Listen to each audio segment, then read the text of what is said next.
I got nothing for an introduction for this one. Anybody, any thoughts? No thoughts, head empty. No thoughts, head empty? Has this ever happened to you? You're walking down the street and you see a trilobite on the ground, and next thing you know, it's jumping at your neck, and as it sucks blood from you and you get faint, it turns into a Nazi. Hello, welcome to First Red Pod. That's just last Tuesday, actually. Just last Tuesday? Yeah, just last Tuesday. Wow. Yeah. It's a good thing I don't go out much, because I have not. I don't think it went to your side of town. Yeah, here's hoping. Yeah, fingers crossed. I don't know. There might be more. Yeah, you wouldn't want that. You know, if you have more, that's fine, because this episode, or one of these episodes, focused all about them. So we can just figure out how to deal with trilobite Nazi people. Yeah, let's get educated. Yeah, let's get educated by our good friend, the Kamen Rider. But before we get educated by the Kamen Rider, I think B needs to enlighten us on something, and that is the death count. Take it away, B. Oh, okay. Thank you, Gopher. So, we're just in it, huh? 29. Yeah, I was gonna say, with all due respect, before we get educated on the death count, maybe I should educate our good listeners on what the heck they're listening to. It's episode 12 of Longtime Watcher, First Time Writer. I'm your host. Is this okay? King Fest of the 95th. Yeah, no, this is fine. I'm fun with the energy. We're rolling, baby. We're just rolling with it. Anyway, I'm your host, your longtime watcher, King Fest of the 95th. And as always, I'm joined by my wonderful first-time writers, Action Shakespeare. Hi. B-Drops. Hi, this is my first rodeo. And the introducer for today's episode, our wonderful friend, the Magical Whale Gopher. Hello, watch that scene get cut. I wouldn't be surprised. Yeah, like I said, it's episode 12. We're going to be tackling Kamen Rider episodes 30 and 31. But before we do that, we're going to tackle that death count, just like Gopher said. Hit it, B. We keep referencing it. Now we can't cut it. As I started before, it's a doozy for 28 and 29. Hayato just went absolutely nuts these episodes. Yeah. And the numbers do reflect that. So, for episode 28, we have another episode with no confirmed shocker kills on screen, given that they were kidnapping all these people that it looked like they killed, but they were just turning them into peeled gorillas. Mm-hmm. And so they technically have no confirmed on-screen kills for the episode. Hayato, on the other hand, I guess we didn't get a number of how many peeled gorillas worked themselves to death. Huh. Yeah, they never confirmed, like, how, when, or how many had died, so I figured that was just a little too ambiguous to include in our figures. That is entirely fair. Hayato, on the other hand, killed lots of people with swords. Yeah, he did. Lots of people. And he killed a total of 10 shocker agents in episode 28. Jeez. For a grand total of just that 10. He's our only killer for that episode. Wow. Episode 29, Shocker did get a couple kills. What were those kills again? Right, their clown weaponry, as I wrote in my notes. They were attempting to make people living buzzers. The electro people. Oh, right. Yeah. And also, presumably because the child had said that guy at the beginning was dead and not simply kidnapped for their research purposes, he's also counted as dead as well. While we do know Shocker was running other experiments on other kidnapped people, we don't know how many they had, nor how many of them died, so that's another ambiguous figure, so I only included the 2 confirmed. Speaking of confirmed, Kamen Rider blew up a base again, and that's a lot of people. A lot of people. And I feel like maybe I should go over this, because I haven't at this point, because I didn't know it would be such a recurring thing. Mm-hmm. So, the way I count the number of people killed in base explosions is basically lowest possible number following thematic reasoning. By thematic reasoning, I mean, so in Kamen Rider, when someone gets hit and goes down, they don't get back up. Right. That just follows. That is not a rule that has really been broken in Kamen Rider thus far. So even if we don't count them dead, they're still down and they're still there. So basically, I count how many Shocker Goons are present, and every time one gets knocked out, if another one appears on screen, he counts as a new one. So say we have, like, 3 Shocker Goons, one run onto the scene. Mm-hmm. Kamen Rider punches one, and then they all run off screen, and then 4 more Shocker Goons join on there. Those are new that Shocker would Goons. Not, the 4 would be new, but, well, not all of them. Or, sorry, I narrated that wrong. Oh. So, the Kamen Rider and the 2 remaining goons of the 3, after he knocks one out, run off screen. They come on screen, and then now there's 4 goons. I can't confirm that the 2 from the last scene died, so I count them as part of that group. Okay, that makes sense. So that's basically how I count. So, following this logic, that's how I've been counting all the kill counts for, like, the base, trying to figure out how many goons are in each base. Sure. This episode had so many people. Kamen Rider killed 16 people Holy crap. with this base explosion. Alone? It was a lot. Because I know he has kills outside of the base explosion, too. Or at least I thought he did. I recall him having at least a few. Not in episode 29, no. Oh, no, it's just the base explosion? It's just the base explosion. So, Still, God. yeah, it's a wild amount. It's a wild amount of people. That's 26 So- people in 2 episodes. Jesus, That is I have to- 26 kills in 2 episodes. We've also hit an exciting benchmark. Ooh. As of episode 29, Hayato has 99 kills. Oh, he's That bitch almost ain't there. won. Incredible. So, yeah, so Well, we know he's going to get kill number Spoilers 100 were- in this episode, yeah. super exciting. Yeah, spoilers, we do pass the threshold. So Hayato has over 100 confirmed kills. Good lord. He's so close to being that, like, Navy SEALs.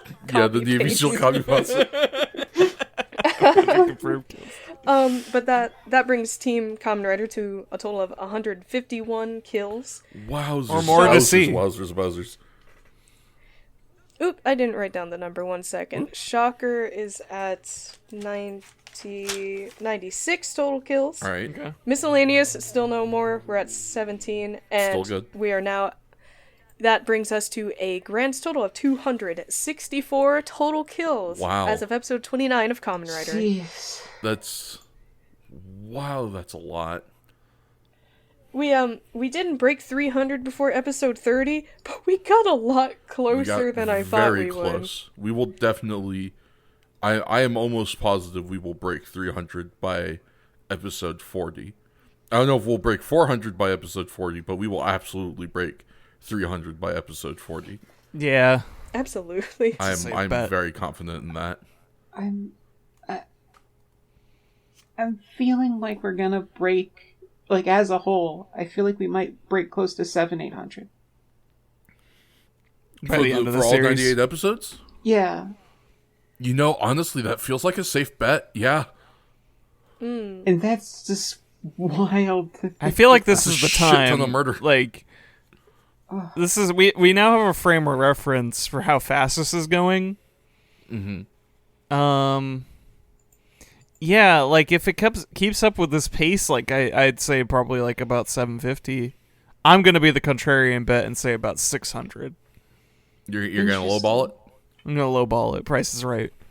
That's fair. I think we are underestimating the death counts of when Hongo comes back. Yeah, that's entirely fair. There is going to be a point where we are going to have 2 Kamen Riders. Here's why I think it's gonna be at least, like, in the 700 range, is because we're on episode... what was the kill count? 240, you said? 264. Yeah, 264, even more. 264. double that, that's just over 500, and that would bring us to episode 60, assuming that there's the same average pace. Right. Then we still got the 30 math I more was doing. episodes. Yeah, we still have 38 episodes after that, yeah. So that would be close to 900 at that. So I feel like 700 to 800 is the low bar. A little bit. And I can't say for certain what their dynamic will be. I don't really know what Kamen Rider duos tend to be like, or if, because they're the very first, they will fit somewhere outside of the general formula. But if Super Sentai has taught me anything thus far, it is that more people's more kills. Yeah, traditionally. More cannon fodder for two men. Yeah. Absolutely. That's a pretty common trend for Kamen Rider as well. I will say it does kind of depend on which Kamen Rider series you're watching. As far as how they handle the addition of another writer. Especially because, that it's also dependent on at what point in the series as well. Said secondary writer shows up. There can be a lot of times where, like, Writer 2's duty will be, like Writer 2 will basically be on, like, bodyguard duty. So, like, maybe, like, an enemy commander will show up with the big bad of the episode, and so Writer 2 will go face off the enemy commander while Writer 1, like, does the shit. But yeah, no, traditionally more writers means more murder, so I think it is safe to assume that we are probably going to see a pretty steep incline of death when Hayata or when Hongo comes back. I'm going to be very, very happy if we break 1,000 dead fascists by the end of this series. Right? I know Real that's good. I know that's a really high bar, and I don't reasonably expect it to happen, but I would like to throw a Kamen Rider party if that happens. That's Right. entirely fair. Come on down to the Kamen Rider party. Celebrate 1,000 Be dead there. fascists. Kamen down. Yeah, Come on down. Kamen down. Yeah, yeah. Yeah, especially because if Hongo's just as bloodthirsty as he was in his original episodes when he comes back, suggesting Europe didn't mellow him out. There's no way Europe can quench this man. Exactly. He took a break in Italy and was just chilled out. If I recall correctly, we should be getting to that close. sooner rather than later, right? It's what he's gone until episode like 48. Something like that. Let's Oh my gosh, is it really so close? I'm so excited. I I definitely cannot wait remember to it see was them episode together. 40 something. I don't remember exactly what episode Maybe it was. sooner. We'll see, I guess. Who knows? That'll be... That's a time for later. I was gonna see if I could look it up real quick, but yeah, that is just we got episodes to cover. So let's go ahead and cover them, huh? We're gonna start with episode 30 here. Reborn Fossil, the blood-sucking Trilobite. It's Kamen Rider Season 1, Episode 30. It aired originally on October the 23rd of 1971. We only have a short little 2-sentence synopsis from the Writer Wiki, but it's okay. I mean, it gives us what we need. It says, Dr. Shimura brings a Trilobite back to life from a fossil. Shocker captures Dr. Shimura and his Trilobite to transform it into a monster. Which, yeah, I mean, that's right where we start off Correct. the episode. Yeah, so we start with Dr. Shimura. He's in the lab, and he is, he's trying to create this formula so that he's doing his colored vial science. Yeah, we get some good colored vial science.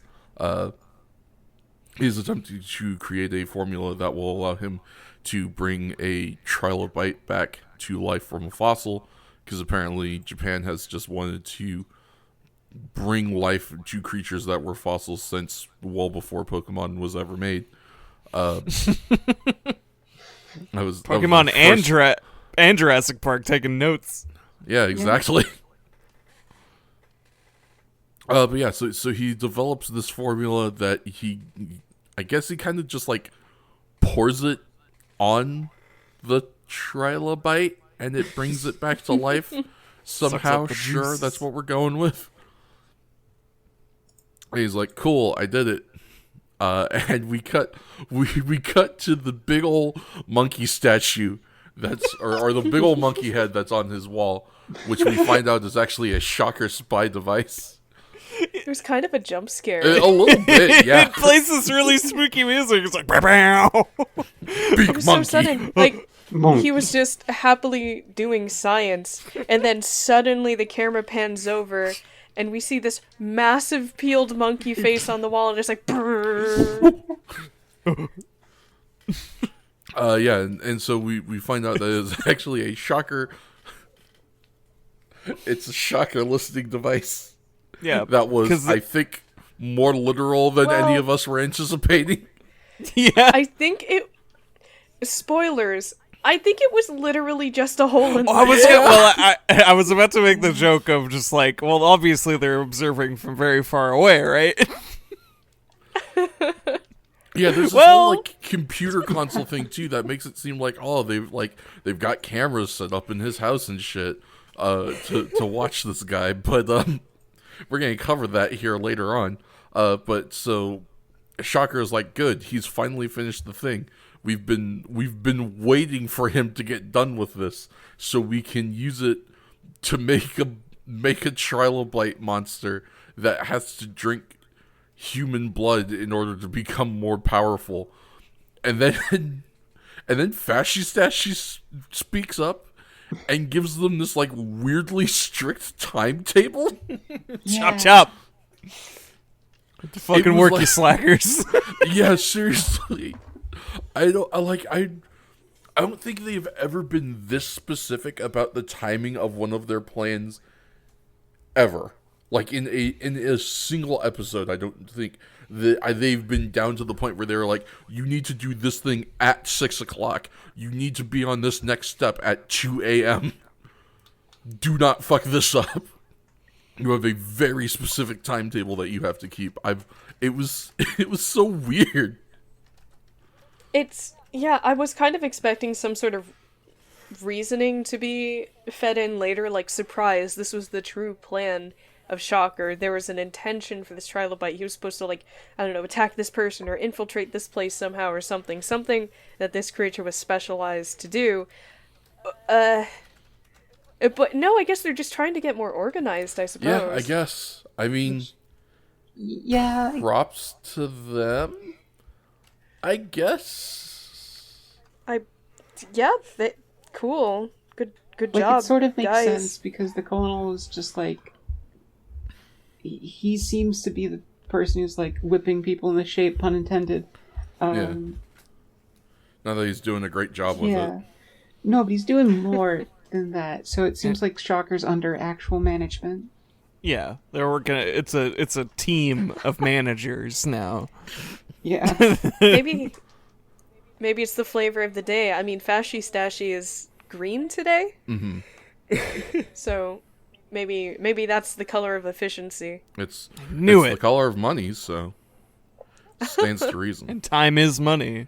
Time So you better be on absolutely it, is money. on the clock. Exactly. We gotta get this working so we can make other plans be on the clock. But first do this really stupid plan that has no greater purpose. Yeah, please. It's very important that you do this absolutely fucking clown plan. It's. And I mean, there's not. There isn't a plan. Is kind of part of my issue. There is. They want to one spread thing- chaos through Japan. with a Trilobite. Yeah. Again, with Shocker being consistently inconsistent. One day they want world conquest, the next day they want to do murders of political leaders, and then the next day they just want to sow chaos. Sure, why not, I guess. It's all part of the master plan. So Shocker gets their super specific timetable set for them by the Fascistasci, and then we go ahead and we jump back to Dr. Shimura. He is standing outside of his home with his wife and his son. they're seeing the young lad off. He's going to go on a and this is not really explained until later, but it's like a school or a group overnight hiking trip. Can anyone? That's not like that's. I'm not crazy. That's not a thing, right? I do believe it is. It's not that uncommon. Like I've heard of Japanese classes having like the class camping trip where they go on a hike and then they camp for like a day and then they come back, or maybe for like the weekend or something. Yeah, that's fair. Okay, well, I mean, look at that. Once again, old B-Drops besting me with their superior Japan knowledge. Thank you.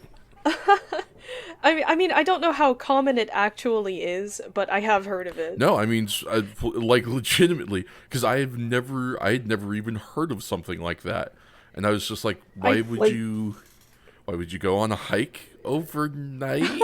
That just seems kind of needlessly dangerous. It's just one of those things I've like seen in media, but don't know if it actually happens. But I could reasonably expect it to. Kind of like how like a lot of American movies have the class trip to Europe thing. Yeah, like it's probably happened. I've never heard of it, but I'm sure someone does. Have you really never heard of a class trip to Europe?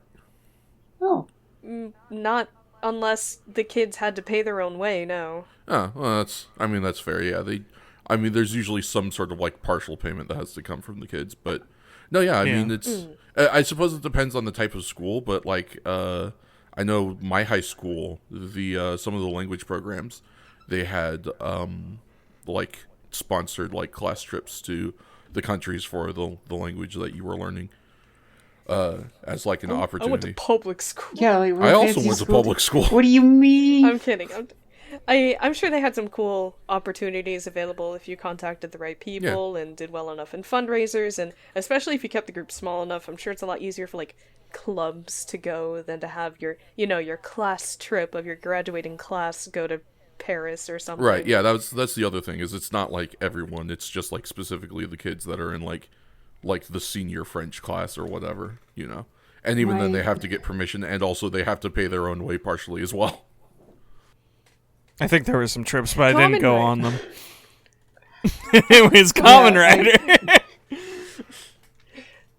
Shakes, we're going to take you on a trip. I'm poor, but yes, you're please. about to go on a trip. To a farm. In the middle of the summer. There will be no air conditioning or internet where you're going. Oh. Youch. That's have fun, I guess. Just put her down, why don't you? I mean, that was the implication. Oh, no. Yeah, no, Shakes. If it was I want. Don't worry, little Bobby. Shakes is going on a vacation. Yeah, she's going to a farm up north with lots of big fields where she can run around and be real happy. And there's going to be all sorts of other Shakespeares up there that she can play with too. Can we go see her in the summer? Wow, my own clone. I'm sorry. If you gotta... Well, I know how that said Shakes.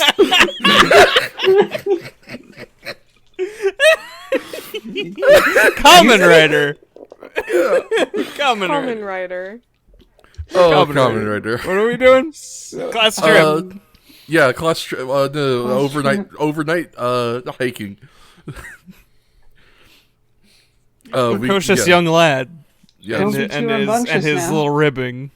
Yeah, He says something, I don't know, it made me sad, even though I know it was just a joke. He was talking to his dad about the trip, and he was like, I bet you'll get a lot of research with me out of your hair. I bet you'd be happier with me gone, Pop. And then the Pop is just like, yeah, you got that right. And smiles as he smokes a cigar. I need everyone to understand that the second part where he says, you'll be happy with me gone, is editorializing by me. All the kid says is, you'll probably get some more research done with me out of your hair, huh? Which I do like that the dad's response is, well, I can't deny that. He's got me dead to rights. Which, I don't know, I like that. I appreciate we like ribbing kind of each other in it this shows. family. It's cute. I couldn't help but laugh. Yeah. It's definitely, I definitely get the feeling of just like, it'll be better now that I'm gone, huh? But, now you can focus on your trilobites. Fucking trilobites. Dead bugs. I don't need a son. I got trilobites. But yeah, so the kid's going off on a overnight trip. I think we just go straight back to Shimura's lab. Yeah. We do. We go to something, alright. Yeah, we go to something. Dark light, lit candle in one hand, riding crop in the other. We're not quite there yet. We are. We got no, not yet. Oh God, wait, no, you're right. We are. Yeah. So we go back to the Shocker base, where we're about to start making our Trilobite monster. And yeah, we've decided to be extra ominous with the mood tonight for some reason. Really setting the tone here. Colonel Zol walks in, as Gopher said, with his regular riding crop, and he's got a lit candle in one hand. It's lit. And don't get the wrong impression. It's not like he's walking around with it like in a candle holder or anything. He's just got this. He's just holding it in his hand. Lit candle in one hand, riding crop in the other. It's Friday night, baby. You know what Colonel Zol's about. It's Friday night. There's always time for fun on Friday night. Let's dance. I have a theory about some of the theming of this episode, and it's that given the date it premiered, it was. I know Halloween's not like a huge thing in Japan, but maybe they were getting a little in the spirit. Yeah, I mean it's certainly big enough that they might have tried to, do a little something. It definitely becomes bigger as time goes on. There are more, and more recent writers there are, they'll do an episode that's like dedicated at least somewhat thematically to Halloween. Pumpkin rapping is about to happen. Sincerely, jokes aside, this episode did kind of give the impression that, like, the creation of the Trilobite cyborg was far less of a scientific process than it usually is. Like, they were adding some sort of culty mysticism to it with this sort of ritual. It's honestly, now that I'm thinking about it, looking back as a whole, especially with some of, the theming as is present from our normal people in this episode, it almost feels like maybe the monster wasn't supposed to be a trilobite, and then they were like, shit, we can't do a bat again, we already did that one. And so they just had to try and find something else. Like, I think this was legit just supposed to be like a Vampire Man episode until 15 minutes before they were gonna make it, when someone was like, shit, we already did Batman. I mean, they could have just done a tick. Or a flea. Yeah, I guess. I don't know. Neither of those are as menacing, though. I think the only real menacing thing about the Trilobite is the fact that it also has that sort of culty feel to it because they were raising it from the dead. Yeah. Sort of vampirically. And I understand that probably fits the theme of this episode better if they really wanted to go with that. Better than a tick or a flea, at least. But you can have a lot of fun with, like, particularly fleas. I mean, I'm sure you could come up with some cool things for ticks, but, like, fleas got legs. Fleas do got legs. That's the thing, is they're probably saving the flea for something like that.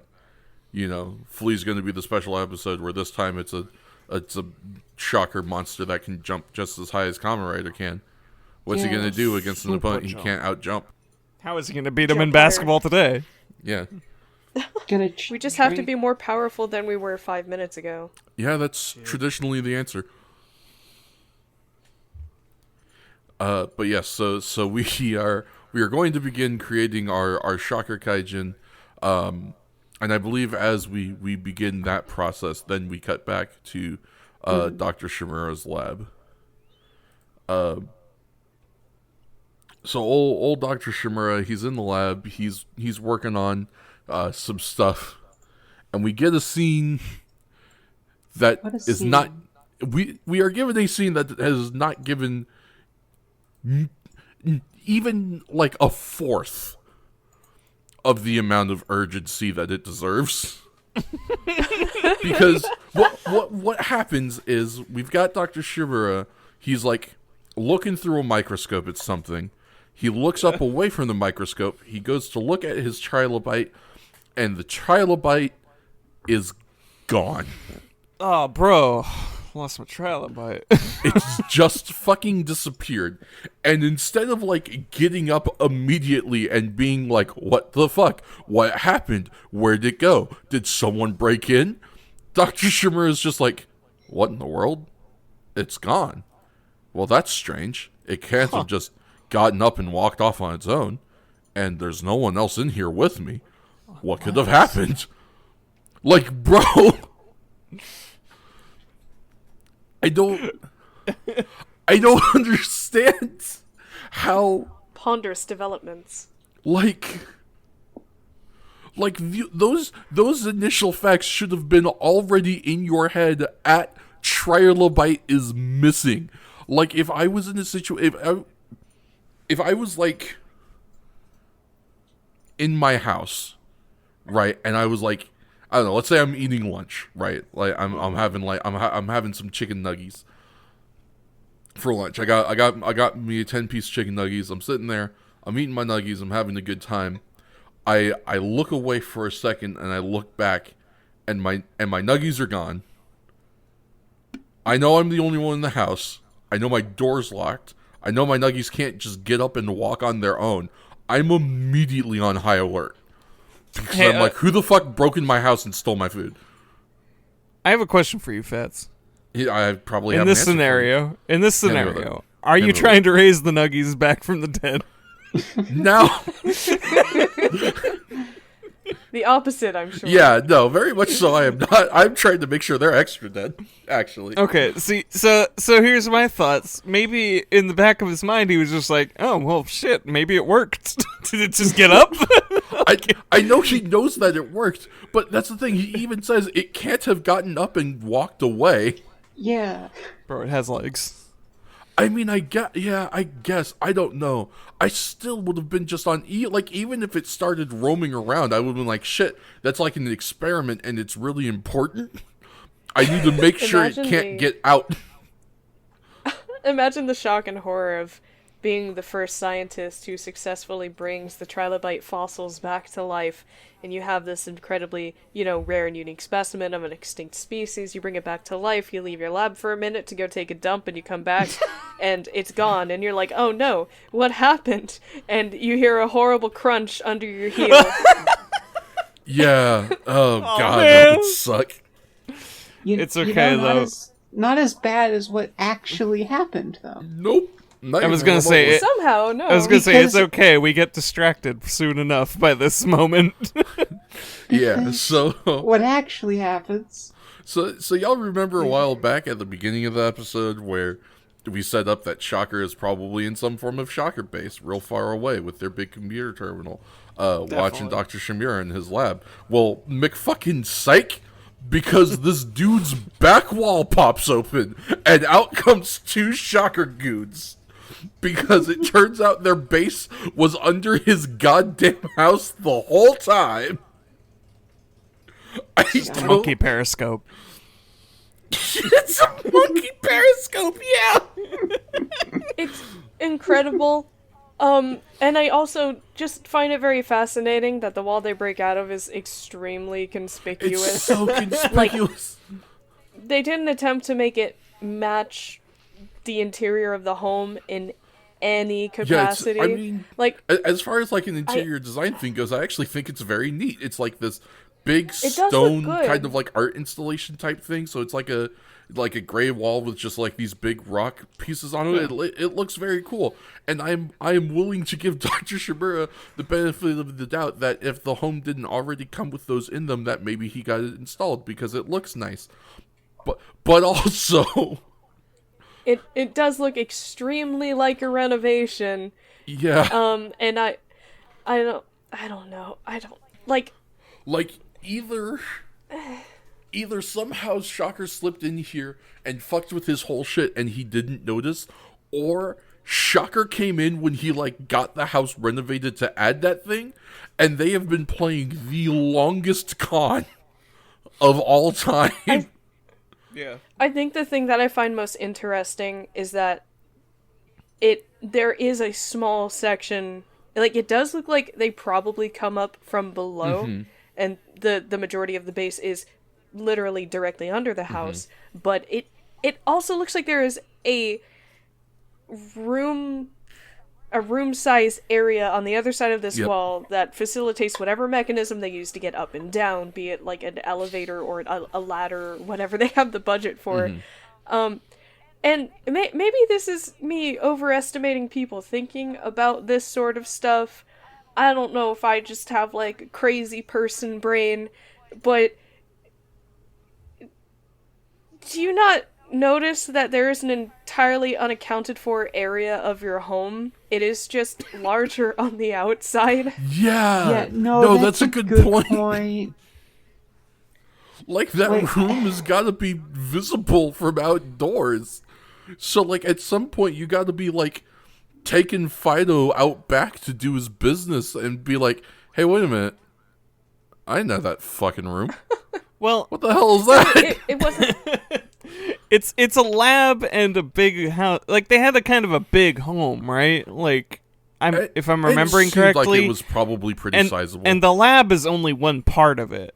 So in theory, you could maybe make a secret room and get away with it if it was just, like, on the interior side of things. But this is, 1,000 times more thought than I think anybody had when writing that he has a secret room in his house that Shocker lives in. True. Like, that's expensive to do. It would have... I just can't help but think a single change would have erased any of those concerns, and that would be if they came out of the floor instead of the wall. Yeah. That's literally all they had to do was just come out of the floor instead of the wall. And then it's just like, yeah, cool, Shocker made an underground base. And then they, like, connected it to this dude's house somehow. Yeah. That's so much easier to believe than... From a set design theory, I think that's just a real room in a real building, and then they just sort of built an addition, Probably. on the end of it. And we're like, oh, this is a good place for a secret door. We'll just cover it up with a secret door, and it'll be our entryway. Yeah. You use what you have on hand at the time. I'm sure this was an option that probably cost less to actually work with. And, we have expressed quite clearly that this show is not exactly operating on, an Avengers level budget, as it were. I know this is like... It should, though. It absolutely should. I certainly am aware that I am nitpicking here. Like, this is like CinemaSins level, just poking and prodding at every little detail. But I just find it very amusing that of all places for these goons to pop out of, it was just a wall. Just like a wall in the back. Like a secret room. It wasn't even that they were hiding in his house. They've been there the whole time. Yep. They've been waiting for this moment. Maybe it was his secret room and they just connected something to it. Oh, Doctor, what secrets do you have? He'll never tell. That's my time. Yeah, it's just for him and the missus. It's my room. Mm-hmm. Oh. Is that why they were candles still? No, you better believe it. You motherfuckers touch my candles. Look, all I'm going to say is that was not Zol's writing crop that he came in with. That was already there. Well, Old Colin Zol got lucky. He showed up at the new base and he was like, "Oh, they already have a writing crop just for me. How convenient." fully equipped. Fully equipped. Speaking of Zol, we sure cut to him posing for the latest Shocker magazine. Yeah, really. Oh my god, posing for the Shocker calendar. It's just waiting for them to deliver the scientist to him. Yeah. And he's just standing, posted up on the stairs. Yep. Captain Morgan pose, just smiling straight to the camera. Cigarette in the other. He's been there for like 15 minutes. Probably I had think to that's my readjust a favorite little thing bit. is seeing people constantly smoke in this show and thinking, I wonder how much of this is scripted and how much of this is that actor just on their smoke break right before they were about to start filming. Because that's almost kind of what it looks like. It's like Colonel Zol was on his smoke break and they were like, hey, action, by the way. And he was like, all right, let's fucking do it. Oh. Throws the cigarette down. Yeah, just yeets that thing. Let's go. I'm Colonel Zol. I'm real menacing. And handsome. I think I want to upload it to Twitter because it's a real good post. Oh, did you get us a picture? I got us a screenshot we can share later. God, with the fucking the leg posted up, Ryan Crop, like propped onto his knee, right? Hand in the air, like he should be holding like a wine glass. Yeah, really. Like he could be smoking and drinking at the same time with this pose. I don't know. Welcome to our wine Obviously tasting scientist. Obviously he's not, but something about this gives me the very strong energy of young boy modeling sailor suit. Oh god, absolutely. Doesn't fit him very well, no. Big old pants. Big old pants. Big old pants. You know what else is big ol'? Well, I'm actually going to backtrack here because luckily Gopher's wonderful picture of Colonel Zol reminded me of another wonderful picture that we said we were going to talk about these more. So we will. Oh, yes. We got another real good Shocker-based portrait. There's actually a specific scene where they zoom in on it, which we'll definitely post up this picture. It's just a really good picture of this great mural of a Trilobite. And they've got these like green lights set up where its eyes are supposed to be. It's very quality. Definitely we will make sure to post that for the episode.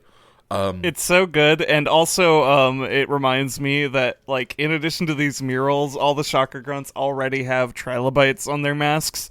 They are all in on this Trilobite gimmick, and they're really, really relying that this cloning stuff actually worked. Kind of gives credence to my long con theory in hindsight. Because, they've already got the Trilobite mural set up. They've already got the Trilobites on the mask. They really got here like 6 months ago, and we're just like, well, wait. He's got to figure this shit out eventually. It's fine, we'll wait. Design the iron-ons. Let's go. Which, I guess, how much do you think... Like, how much of a plan do you think Shocker has with this? Because this is a bunch of pre-production for this plan. Mm-hmm. And I think the best thing about it is that there's, like, one person who's supposed to see it, which is the scientist. Mm-hmm. So they do it for themselves. Yeah, basically. Like, this is a morale boost for the entirely for themselves, yeah. It's to make you feel like part of a team. You know, when your job hands out a bunch of team T-shirts and then, like, you all do a team-building softball game. It's like that. But for Nazis. Make me play softball. You're going to play softball with the Shocker Mooks and you're going to like it. I will destroy them. Probably. I will be a bad player. B, let's go play softball. B, you're allowed to put a lead ball in there if you want. B, we're going to have a team building softball. Play softball. We have to destroy the fascists. Yeah. If that's who we can get to play against us, then yeah. I don't know who will actually be our opponents, but I actually find the idea of a softball game with pals very appealing, just because it's something I never really get to do. I've never actually played softball. Really? Yeah. Not ever. I was not what you would refer to in my youth as a sports boy. I played basketball once in 3rd grade, which I did. I played basketball once in 3rd grade, and then got a participation trophy for playing basketball, which immediately soured me on playing any more basketball because I was like, I know I suck, and this is embarrassing. And so I did not do any more sports, especially because then once I was both in middle school and fat, I was constantly harangued by my Texas middle school football coaches to be a linebacker. And I was like, I don't want to fucking play football. And they were like, but Makes you'd be a sense. great linebacker, though. And I'd be like, yes, I understand that I am larger than most children. Leave me alone. I understand I would be fantastic. Please leave me alone. I do not want to foot your balls, please. I understand you cannot ignore my girth. I recognize that you have witnessed the thickness. Now witness the thickness, leave.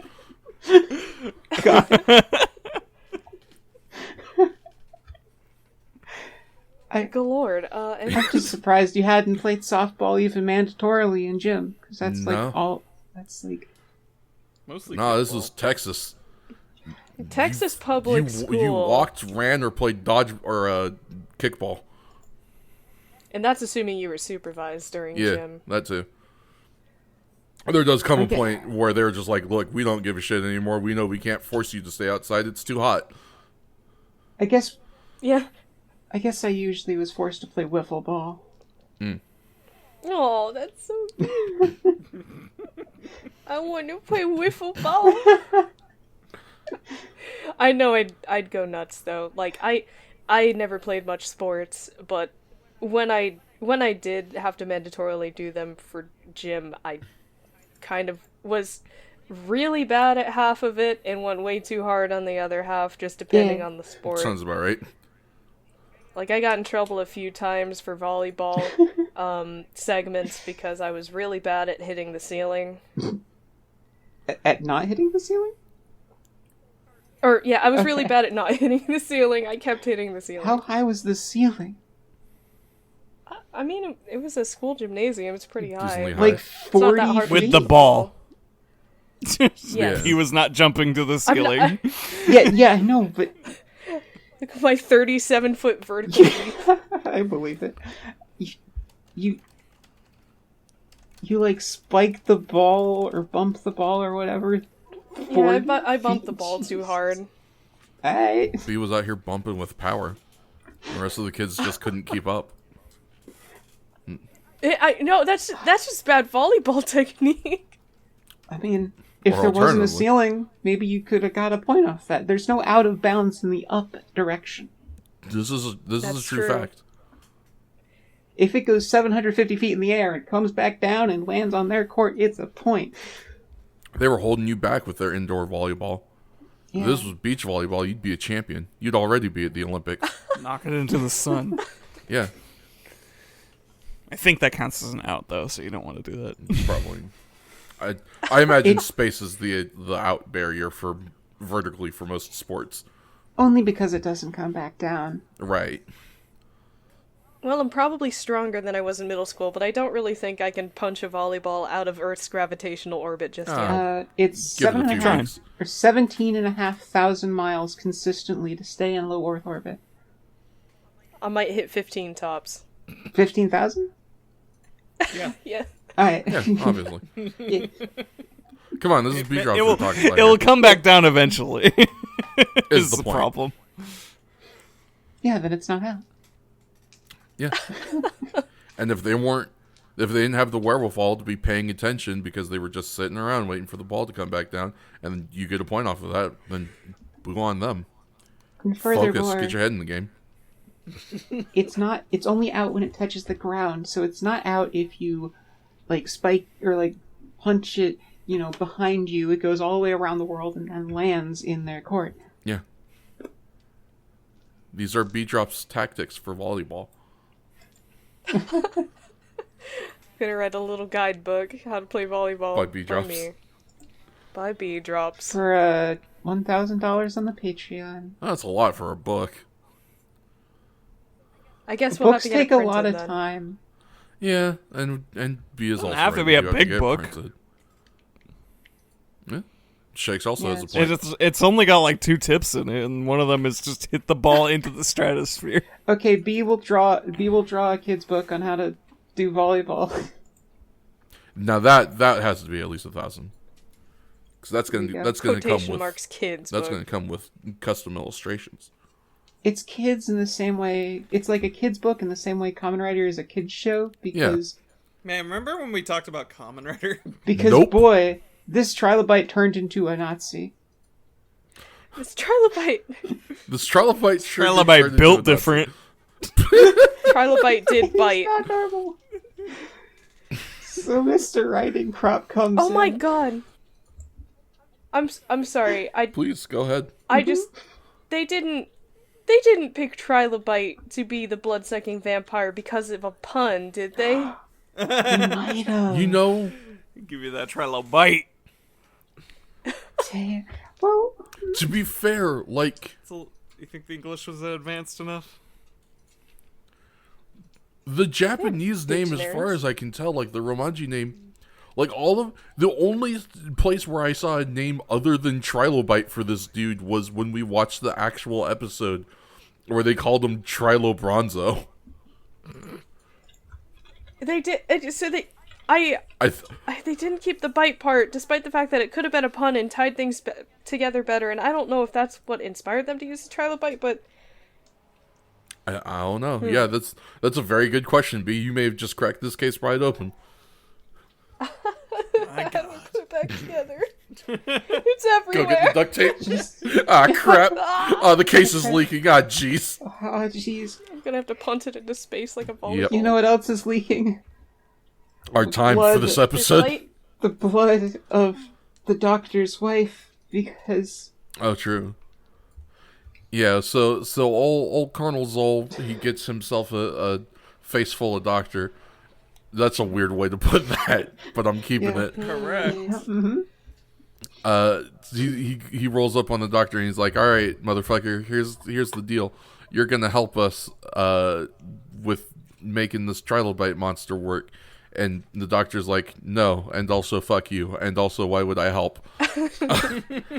and Colonel Zol's like, "Well, because we got your goddamn wife, and if you don't help us, we're gonna do this to her." And then they have old Trilobite do the thing to her, and he slips her up, not unlike a Capri Sun, but not all the way. They leave her just alive enough to give him hope. So good. Because they put the tiny little Trilobite on her, and she's like, ah! And they kind of cut back to the scientist, and he's like, oh my god, I can't look, and they cut back, and he's just a full-size person lying on top of her. Just giving her, just slurping out her juices. Come on. And then we Soda, get like, the- bottom of the cup noise. And then even better is once he gets done, we get the satisfied belly flop, as it were. God, he really does. Where he just like rolls off her and he's like, ugh. Nice and full. Time for a nap. Bye. ごちそうさまでした。 Yo, it's- It's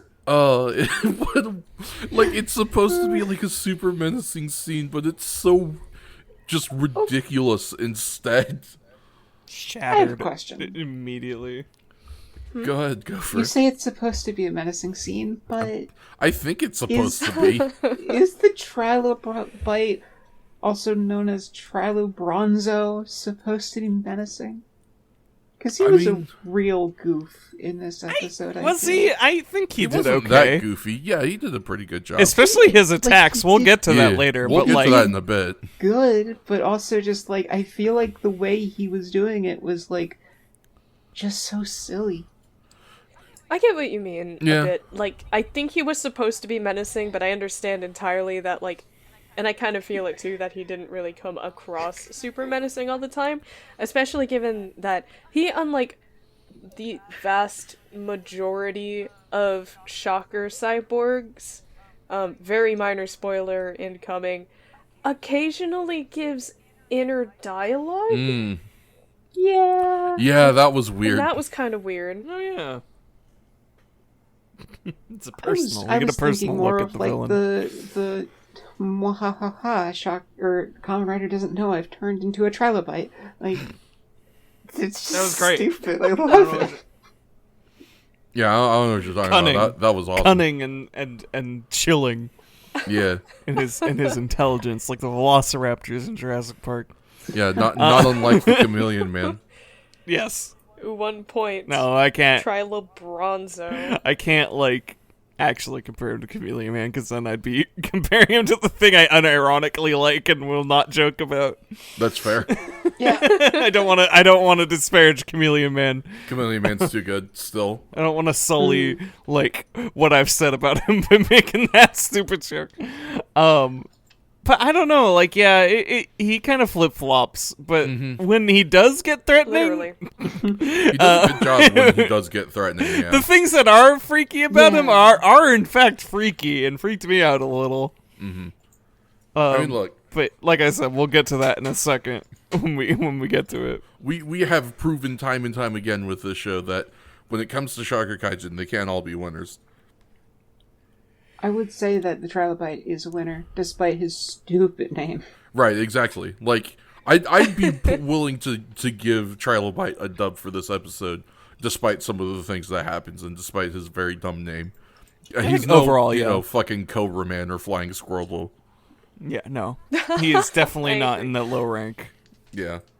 I just remembered one thing I do want to bring up about this scene. Is when they first put the little Trilobite onto the professor's wife's neck. We get like this cool close-up of a little model of the Trilobite, and it has this drain effect where the blood runs into it. Yeah, you can see it like running up and through its skull. Yeah, it is a very good sick effect. I think they only repeat it once for a scene that is later on where he sucks someone else's blood, but it is still very much so a good effect. I'm glad that they put it I'm glad that they put it in the episode because it was just a nice little visual thing to see for sure. But yeah, so unfortunately the wife, she has been slurped. Poor Shamira, you know, how will he go on? And I believe yes, we go ahead and we cut to our good friends Goro and Taki. They are doing what Goro and Taki do best, I would say, in that they are sitting in a park eating bananas. Now, Goro, God. Taki made us all mad this scene, right? Well, yes, including Goro. I think I was less mad at Taki and more, like, ecstatic about Goro just still continuing to be the coolest. Yeah, I wasn't mad at Taki per se. I was just kind of like, hell yeah, good job, Goro, because you really fucking roasted Taki's whole entire ass. Imagine being an 11-year-old just completely destroying an FBI agent. Yeah, just absolutely dismantling someone who works for the FBI, piece by piece. Summertime's here. I smell the barbecue. Yeah, really. So Goro and Taki, they're sitting on a bench at the park. They're eating bananas, and Goro's talking about how he read something about a scientist who is trying to bring back some ancient deceased creatures like trilobites and stuff. And Taki, of course, in his cynical adult ways, is like, "Oh, that sounds like a kid's book fantasy. It's something that could never happen." And, bro, you're friends with a cyborg. Yeah. Bro, you killed cyborgs. Yeah, that part notwithstanding. Come on. Goro hits him with the, well, I think adults' lives could use a little more fantasy. Well, I think the line is like, the biggest fantasy that you have is spending 15 years pay on a dream house. Yeah. Yes. Oh my God. I think you adults need more fantasy in their lives. The best you can manage is sinking 15 years on pay on a new dream house. Yeah. Like, goddamn, Goro, that weave was new. And you just ripped it off this man's head. Good for him, honestly. Taki also, during this scene, is an extra little can of worms, and he just throws his banana peel on the ground for some reason in a fit. It is weirdly comedic in action, but also, Taki, we can't condone littering. Come on. Like, I get it. Yeah, like it's just a banana peel, and it's probably not that processed, but also he also just threw it on the concrete, though. Yeah. Like he didn't even that's- throw like- it in like at a bush or something where it could like compost. It's just gonna rot there on the ground, and it's disgusting. Yeah. Come on, Taki. Come on. You never want to run into that on the street, and No. I have before. Oh. And it's just annoying. Yeah. That It's sounds like awful. a 90-degree day, there's an apple on the ground, and you're just like, well, Ugh. Taki. the ants may be enjoying it, but come on. Like, you couldn't at least throw that on, like, the lawn 3 feet away? Like, it's super rude, don't get me wrong, but, like, at least it would serve a purpose Right, there. yeah. It would be reclaimed by nature. Claimed by the Earth Mother. But yeah, Goro even also calls him out on this, calling Taki a litter bug. He picks up the banana peel and he throws it out because Goro is a good, responsible boy. He's a role model for the children, which actually... And also this FBI agent. Me saying that got me to thinking, I think I cracked the code. I think I figured out what's the thing with the bananas. Oh? I think it's supposed to be like a subtle way to get kids to eat fruit. Yo. The kids love bananas. I mean, Is that why they chose Maybe bananas? partially. 'Cause, I mean, if they wanted to go real tropey Japanese, they could be like, my name's Garo, my favorite food is green bell peppers. yeah, Is that a trope? Unbelievable. green. Yeah. Nobody bell would peppers believe are- It's kind that. of like, Yeah, it's like the trope of how American children don't like broccoli. yeah. For some reason, is a To the thing point, that Japanese to kids detest green bell pepper. yeah, to the point where in Inside Out they actually changed it for Japanese audiences and replaced the broccoli with green peppers in one scene. Damn. Green bell pepper. Kinda Alfredo wild. pizza actually kind of sounds good though. That does. That's legit sounds good. Yeah. But Taki crunching into a green bell pepper while sitting on a park bench. yeah, I don't know. Right? That was just kind of the thought, is because they never really explain it. There's just like a bunch of scenes of a bunch of the characters, but usually specifically Goro eating like bananas or some kind of fruit. It's like his introduction into the show is him eating a banana. Right, exactly. Hold my So banana. like either it was just like some kind of character trait they wanted to establish for him, or it was like a just like monkey. some kind of like subtle like, hey, you know, you kids like that Goro character on Kamen Rider. He's real cool, and you know he eats bananas and fruit and stuff all the time. I bet you like- if you ate bananas and fruit and shit all the time, you'll be cool and strong like Goro and the Kamen Rider too. I don't know. My only Yeah, other go ahead. Oh, sorry, go ahead. Oh. My only other thought is maybe it's like a kind of a budget thing, because I don't know entirely if this was the case in Japan, though it is the case in a lot of the world, that bananas are generally one of the cheapest possible produce you can get. So it's a really cheap way to have healthy, low carb snacks around for your actors. It's true. They So could have kinda just gotten just this like from a- catering. Yeah, right. Yeah. Like they I were was just just over brought at them into craft the scene. services and just brought them in the scene.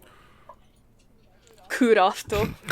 As someone who has helped with catering events, like, yeah, bananas, grapes, those are good ones to Yeah. throw in.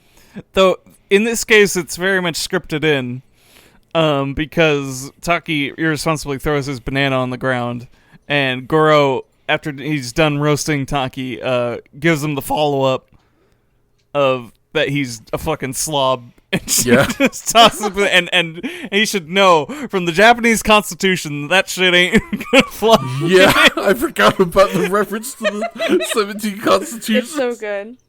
But he gets cut off because shocker grunts invade the scene immediately. No, not quite. He gets caught off because he gets distracted because he sees there's this weird bug chilling out in the grass, which I do kind of appreciate that Taki's response to that statement is what I think most adults' response to that statement would be. Because Goro's like, whoa, look at this weird bug over here. And Taki, without even glancing even a half a chance to look at this thing, walks over ready to stomp this thing to shit. And he was like, what are you talking about? And then that's when the shocker grunts come out. And the shocker contact is like, God damn that Taki. He's ruined our plans. It's, like, I can't fault him. Correct me if I'm wrong, B, but that's just proper bug etiquette that Taki was practicing there. It was. Kill a bug on sight? However... Stomp. Oh yeah, absolutely. Okay. Like, Say hello to murder. You approach each other with a certain amount of malice. The thing that was improper bug etiquette on the part of the Trilobite was having your friends jump out of the bushes and attack him. That was extremely poor etiquette on his part. You have to have a proper one-on-one, especially with someone you're meeting for the first time. It's just polite. To be fair, does bug etiquette still have to be abided by a Trilobite? What even are Trilobites? That's a good question. Aren't they sea creatures? I'm pretty sure they're sea creatures. Yeah, right? Aren't they like some crustaceans? Yeah. Crustaceans. I'd have to double check, but yeah, I'm pretty sure they're pretty much similar to that. Crustaceans are just sea bugs. I guess. I suppose so. Trilobites are arthropods. Delicious sea bugs. But specifically, I was saying for Taki because Taki was under the assumption that it was a bug. Yeah, that's fair. Yes, Taki is practicing proper bug etiquette. Thank you, Taki. Thank you, Taki. Anyway, it's time for Taki to have a fight scene. It's a pretty good fight scene, actually. Yeah. It really is. We get a nifty little stunt. There's this nearby, like, water tower type thing that we go up for a portion of this fight, and there's this nifty little stunt where he, like, goes up a few steps, jumps onto a hanging bar, like, kicks a shocker grunt, and then, like side switches another shocker grunt by, like, going between that bar he hung off of and, like, a supporting beam, and, like, switching over to the other side to the bottom of the stairs. It's a little hard to describe, but it's a neat little stunt. On a piece of furniture building that is just there. It's not like they built this for that. This just seemed like a genuine tower that he just sort of did a pretty dangerous maneuver on. So props to Taki. Yeah. It's a nifty little stunt. I don't know if it was written in the script or if he just saw that and was like, ooh, here's a neat thing I can do, but yeah, big ups Taki. Call it in the ring. Yeah, sometimes you gotta call it in the ring. At the end of this fight, there's also this great shot of Taki throwing a shocker mook off the tower that they're climbing, and like the camera is positioned below them, so you see the mook falling off the tower towards the camera. Yes, that is a great shot. And it's no mannequin. That is like the end of that fight scene, isn't it? Mm-hmm. Yeah, pretty much.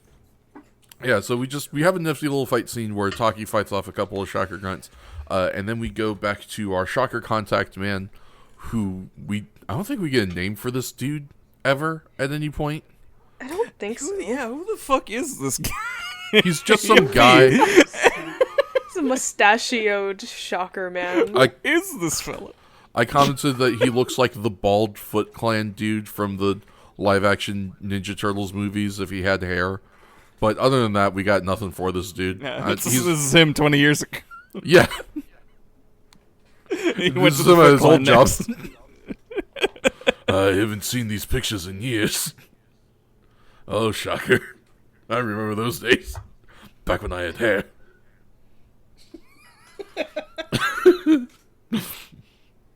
Anyway. Some good shit to set up a fucking Teenage Mutant Ninja Turtles Kamen Rider crossover. That would be so dope. I'd watch the fuck out of that movie. The fucking shit out of that. Are you kidding me? I want to see Kamen Rider eat pizza. I want to see Kamen Rider eat pizza. I want to see him eat that goopy ass TMNT. Hell yeah, that pizza. fucking New York style, like, single big, wide, floppy, thin ass slice with the fucking 3 mile cheese stretch. Hell yeah. God. cram it into the helmet. Common Oh Conquer. yeah. Yeah, his little metal pit just munches on it. Yeah. Why not? God, I would legitimately. That's like one of those like comes out of nowhere, but I am absolutely in love with it already. Crossovers like fucking Scooby-Doo and Courage the Cowardly Dog. Like, we had nothing to set this up, but I'm absolutely delighted that we've decided on it, and I can't wait. I mean, they did so many promotional things back in the heyday of Courage. Like, Yeah, I'm that's shocked true. it took them like fucking 20 years to do it. It's a little late. I'm kind of confused, frankly, but all right. Honestly, hey, look, whatever. Take what you can get when you can get it. Yeah. Happy to have it. 30 goddamn years old. What are you showing this to me now? Yeah, well, they had to wait until you were old enough to bank on Oh. nostalgia is the thing. God damn them. I would have Yeah. marked it as a kid. They should have known. You absolutely would have, but that's why you're going to mark out even harder as an adult. Fuck. Now you have Sinister. money. Oh, now I gotta pay. Yeah. They get squeezy you for all your pennies. Yeah. You put the squeeze on them. Not my pennies. Oh, yeah. Oh, it's And the nickels. Speaking of 30s, Yeah. called Anyways. Straight Outta Nowhere. Okay. Yeah, speaking of 30s, so Shocker Man shows up at the Moto Club where he is enacting Plan B because Plan A to kill Kazuya Taki has failed. So now we're going to go with Plan B to try and kill Kamen Rider by sending the Trilobite to the Rider Club. But Hayato's not at the Rider Club just yet, but you know who is? It's our good friend, our sweet gal Mari. And she's doing a little bit of playing card fortune telling. Solitaire. I wrote this down as Mari incel moments.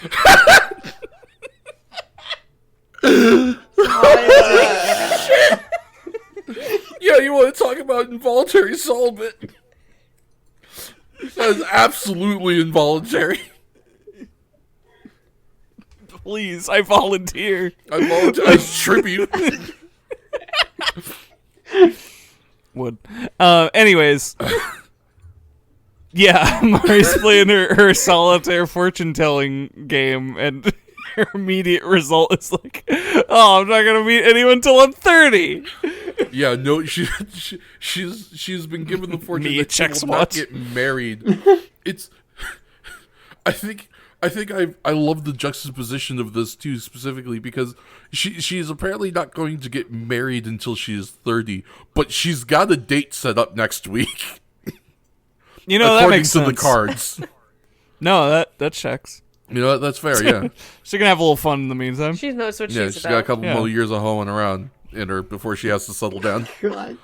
So you're Mari. So you're saying you're free? Yeah. So you're saying there's a chance. Anyways, I want to go on Mari's Well, wet she- and wild it's not life. quite the. Well, she doesn't experience quite the suck that she was expecting. Yeah. Or maybe she does. Who knows? She met someone special sooner than she'd thought. Yes. So unfortunately, Mari gets accosted by the Trilobite, who, and this is how you can tell that Kamen Rider is a work of fiction, somehow defeats her in battle. We all know that if this was real life, Mario would have fucking slurped him up like a Capri Sun. Like it was nothing. Just Hey, she knows what she's about. slurped that dude like a goddamn juice box. Sometimes you gotta receive. Hey, you know what? Valid. All things in balance. All things in balance, yeah. Yeah, she understands. I'm sure she does. Maybe she doesn't. I don't know. I have no clue if this woman knows any amount of restraint. I don't think I mean, just so. because she doesn't know restraint doesn't mean she doesn't know balance. Yeah, That's fair. it's Yeah. equality. Yeah. You give 10, you get 10. Equality. How am I gonna live up to this next recording? I'm so sorry, go. I'm not. I'll never be sorry. You're gonna have to pull triple shifts, Fats. Fair. I can do it. I've got the power. You just gotta give me the material if you know what I mean. Doctor, I don't think you need any help. A little help never hurt nobody. Speaking of people needing Yeah. help. Mari needs help because she Mari's got her shit dead. slurped. Well, And then she dies sexily.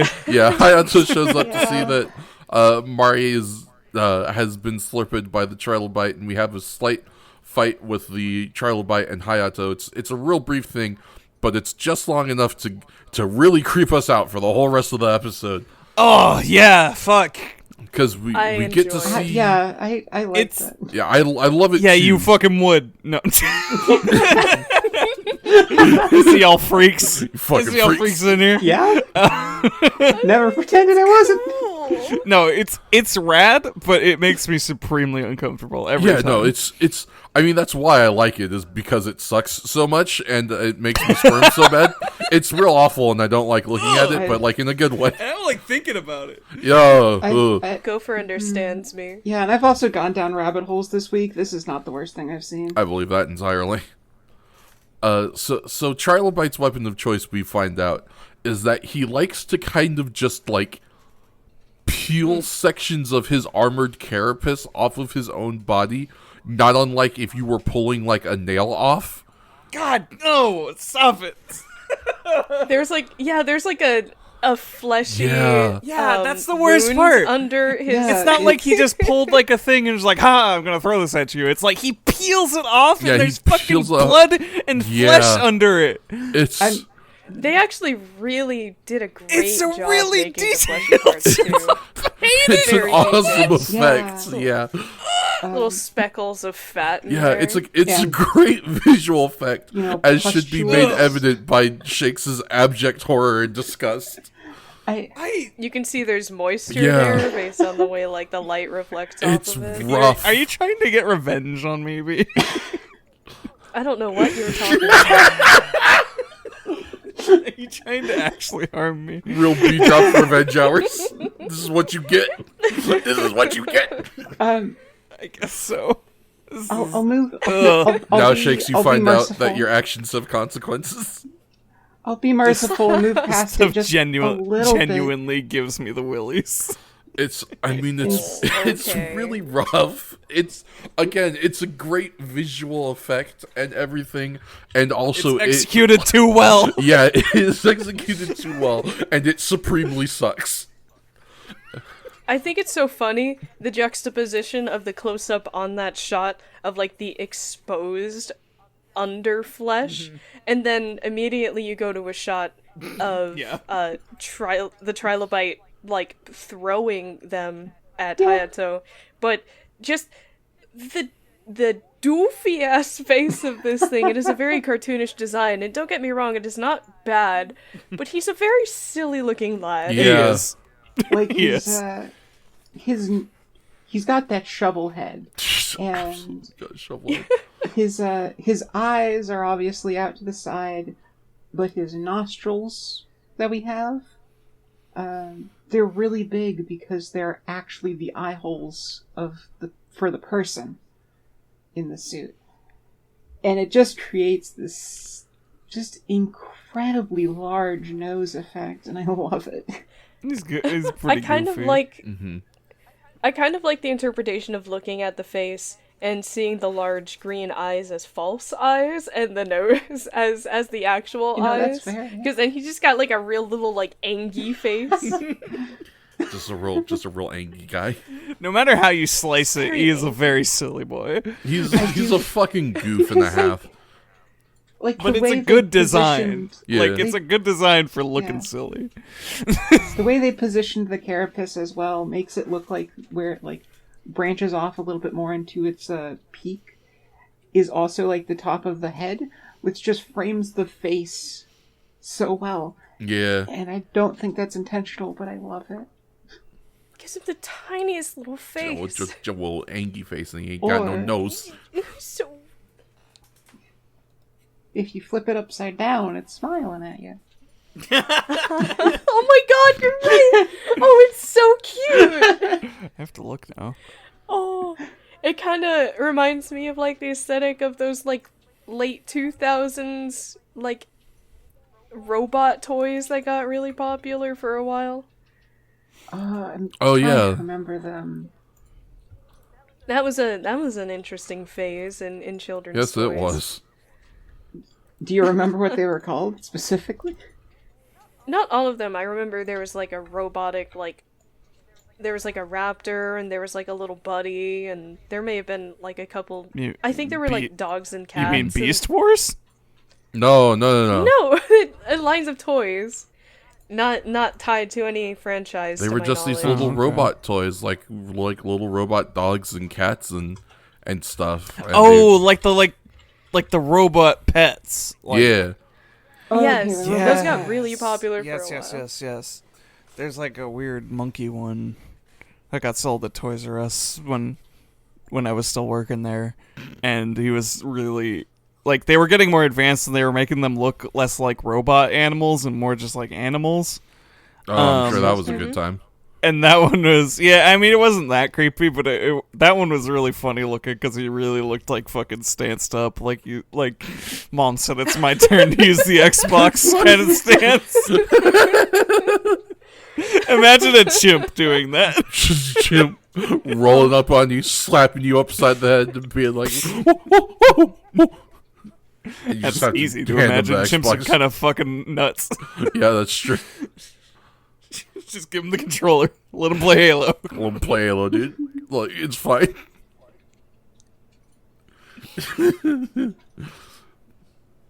That is a cute face. But yeah, so we get that brief little fight scene, and then Hayato goes to check on Mari as old Trilobite is getting away. I believe we then cut straight to Mari in the hospital, correct? No, we go to the professor's lab first. Yes, you're right. Yeah. So we go to the, well, actually, I think there's a scene in between. Or a holding cell. I think there is actually a scene in between this where we just reconfirm that the professor's son is not dead. Yeah. They have a moment. They have a moment where they're like, we sucked your wife real good, but she's still alive, and we'll let you heal her, if you cooperate, and also we won't hurt your son. And we have this moment where we cut to the son on the field trip, yes. and the field trip is singing the Kamen Rider theme song. Yeah. Let's go with my shiny machine. Rider, young. No one's turning in my speed with this. You had the English adaptation. I was confused by the English lyrics. I'm sorry. Yeah, It took me a minute. I just read the Shaka. What I really like about this is that something that I don't know why it never really registered for me until like I was setting up the synopsis for this episode. But the lyrics are sung from the point of view of like Kamen Rider. Yeah. So like the lyrics are talking about how like I will stop Shocker with my shining machine. So really when you think about it, all those little kids were just making a little pledge then to fight every Nazi that they ever saw. They have renewed their pledge to finish Shocker. Go. Let's go. We do it every other Friday. We would do it more frequently, but we're too busy. But maybe you can change that. Join the Patreon now. The one that doesn't exist yet. But when We'll it get it just- set up soon. one day. Sooner When rather this than later. Patreon goes live, it's over for you, hoes. Yeah. We're going to be recording every day for 7 days a day. I 30 can't wait hours to start day. podcasting full time like some form of McElroy. Don't curse us like this. I mean, if we could, if people are interested enough to pay us enough to survive off of, I would happily make podcasts. Happily. I mean, yeah, As a living. absolutely. I'm sure we could find enough stuff to talk about. What do you? I don't know if What do you mean? I get to do this for a living, that would be radical. It'd be if I pretty do great. say so. Oh, no. The imposter syndrome. Am I good Yes, enough at you are. this? Is this okay? Ah. And even if somehow weirdly you aren't, you have art to fall back on. Yeah. Oh, well. Because Fats is definitely I'll do good my enough to do best. this.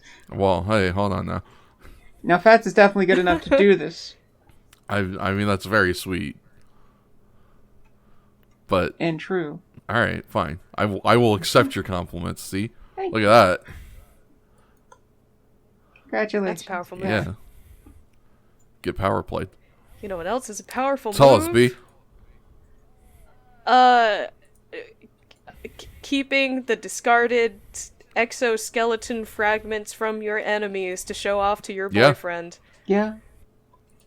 No, yeah, that is just a straight up powerful move. And that is Oh, exactly what romantic. Hayato has done.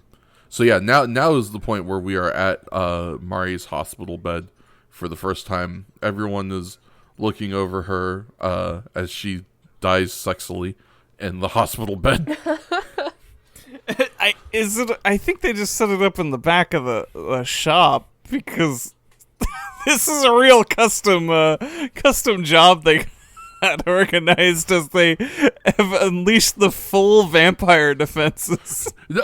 No, that is not yet, but that does end up happening in the same wait, room. what? You know, there's like one brief scene where I think it's just like Taki and then Hayato comes in, and then I think the others come in, and that's like before they've got all the stuff set up. Because then there's another scene thought that was where just the next Hayato time we walks saw in while Taki, Mari, and Yuri are there, and yeah, there's all the garlic and everything, and Goro is holding a cross at Mari.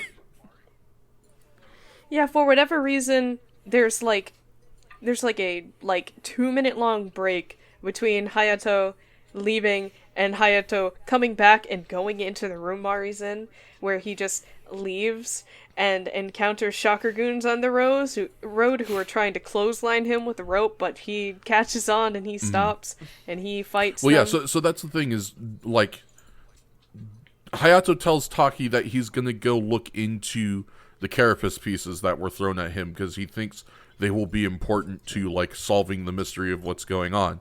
And then he gets attacked by Shocker and them, right? We do that quick fight scene. This is the fight scene that ends with Hayato transforming into Kamen Rider and jumping after the Trilobite. And the Trilobite just kind of shrinks into his little form. And he's like, ha ha ha, Kamen Rider will never know that, will never find me. He'll never guess that I shrunk. Which I guess he doesn't because he just kind of comes back. Because then we just move on to another scene. I love it. I do think it's interesting that this does confirm that what we see during the transformation is similar to what is actually happening in the setting of Kamen Rider during the transformation, because he is not entirely aware of his surroundings while he is transforming. Yeah, interesting. It's so... It's not really important at all, but I just think it's funny that he also is taken out of the situation for a moment for his own transformation. that makes sense. I guess you could envision that as, at the very least, as taken out of the situation as you might be if you were to jump and somersault in the air for a moment. You might not see what's going on around you for a second or two. Especially and he if, jumps pretty high to transform. So. and especially if partway through that somersault, like someone put a helmet on you somehow. Just that'd be kind of disorienting. I'm now that I still- think Yeah, about it. right? I'm still on Team Fleshy fans. Yeah. Well, regardless, you have grown a High helmet five. around Yeah. you suddenly. Like, if anything, Team Fleshy fans, that means, like, you have more stuff to, like, mentally distract you because, like, you basically are somersaulting to distract yourself from the fact that you're doing, like, a werewolf transformation. Where you have to grow, like, leather and, like, metal and, like, plastic or whatever the helmet is made out Hell of yeah. out of your body. I want to see Kamen Rider shriek in pain as a horrible bug carapace starts to surface out of his skin. I'm not gonna lie, I feel like that's something that happens in Kamen Rider Zo, so I don't know, like $45 on the Patreon or something, and we'll watch that movie and review it. Yeah. Yay! I actually really want to watch some of the like 90s Kamen Rider movies. So that's why, like, seriously, like $15 on the Patreon so we can watch the Kamen Rider $10 on the Patreon, and we'll make the Patreon. Yeah. If you just For sure, I'm making a lot of promises for not even conceiving this Patreon.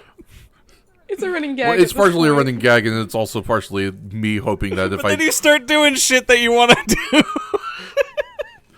Well, like I said, it's partially a running gag, and then partially me hoping that if I say it enough times, we'll finally have a conversation about it, so we can actually get it made. Because I do want us to. I can't keep paying Wordsy all this money. we'll have to talk about this later. We'll talk about it later. Yeah. Tell us what you'd like. Actually, that would actually legitimately be very helpful. Tell us what you would. Like, yeah, sincerely tell us what you would like to see us do for you on the Patreon, in the comments, and on our Twitter. You know, give us some ideas for what you would like to see for a Patreon. Help us out. Help us help you. Yeah. That all being said. Speaking of helping. Speaking of helping, the garlic is probably not helping. No, the garlic is definitely helping. It keeps away vampires. The garlic is probably not. It keeps away vampires. It's Garlic helps me. Yeah. Just makes the room taste better. Yeah.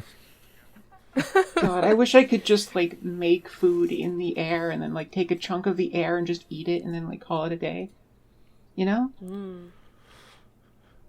A little bit, nice. but also no, because I like food.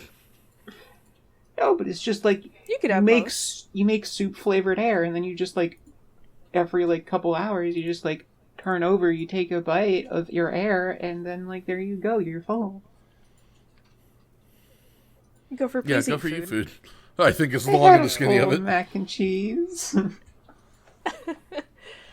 I must say that I admire Mari's actress for just doing the absolute most at all times. Absolute most. Dies I feel like sexily over and she's- over and over. Dying so She's just sexily. like writhing in this. I don't even understand why she's moving so much, because she was supposed to have a bunch of blood drained out of her. You think she would be moving less? Yeah. I think this is also really amusing in contrast to The wife. we had it. Yeah, we had a shot of the professor's wife earlier, Natsue, and she's just like full on catatonic. She like eyes open, just staring blankly at the corner. She does not move, speak, or perceive anything. She is a walking corpse. Yeah, I mean, So I don't know. This might be a testament to Mari's power, Yeah. maybe. Her acting skills. It's kind of the same thing she did on the telephone pole cross. yeah. Oh no, I am in a weakened state. And a world of pain. How could anything happen? Oh, no. Could anything possibly alleviate this horrible torment? I can only think of one thing. I will not continue. What is that? And then what? And then what? You know, What would you do if I was in there with you? I cannot. Oh god! Oh god, no! There's a lot of things that I can say with people with living in other people, but I don't think saying what I have in mind in that sort of cadence is something that I should say when I'm still living with other people and they are home. They are And listening. They can hear you. The walls are thin. I cannot say that they don't hear. You can only pray that they do not perceive. Do not perceive me. Do not perceive me. How dare you?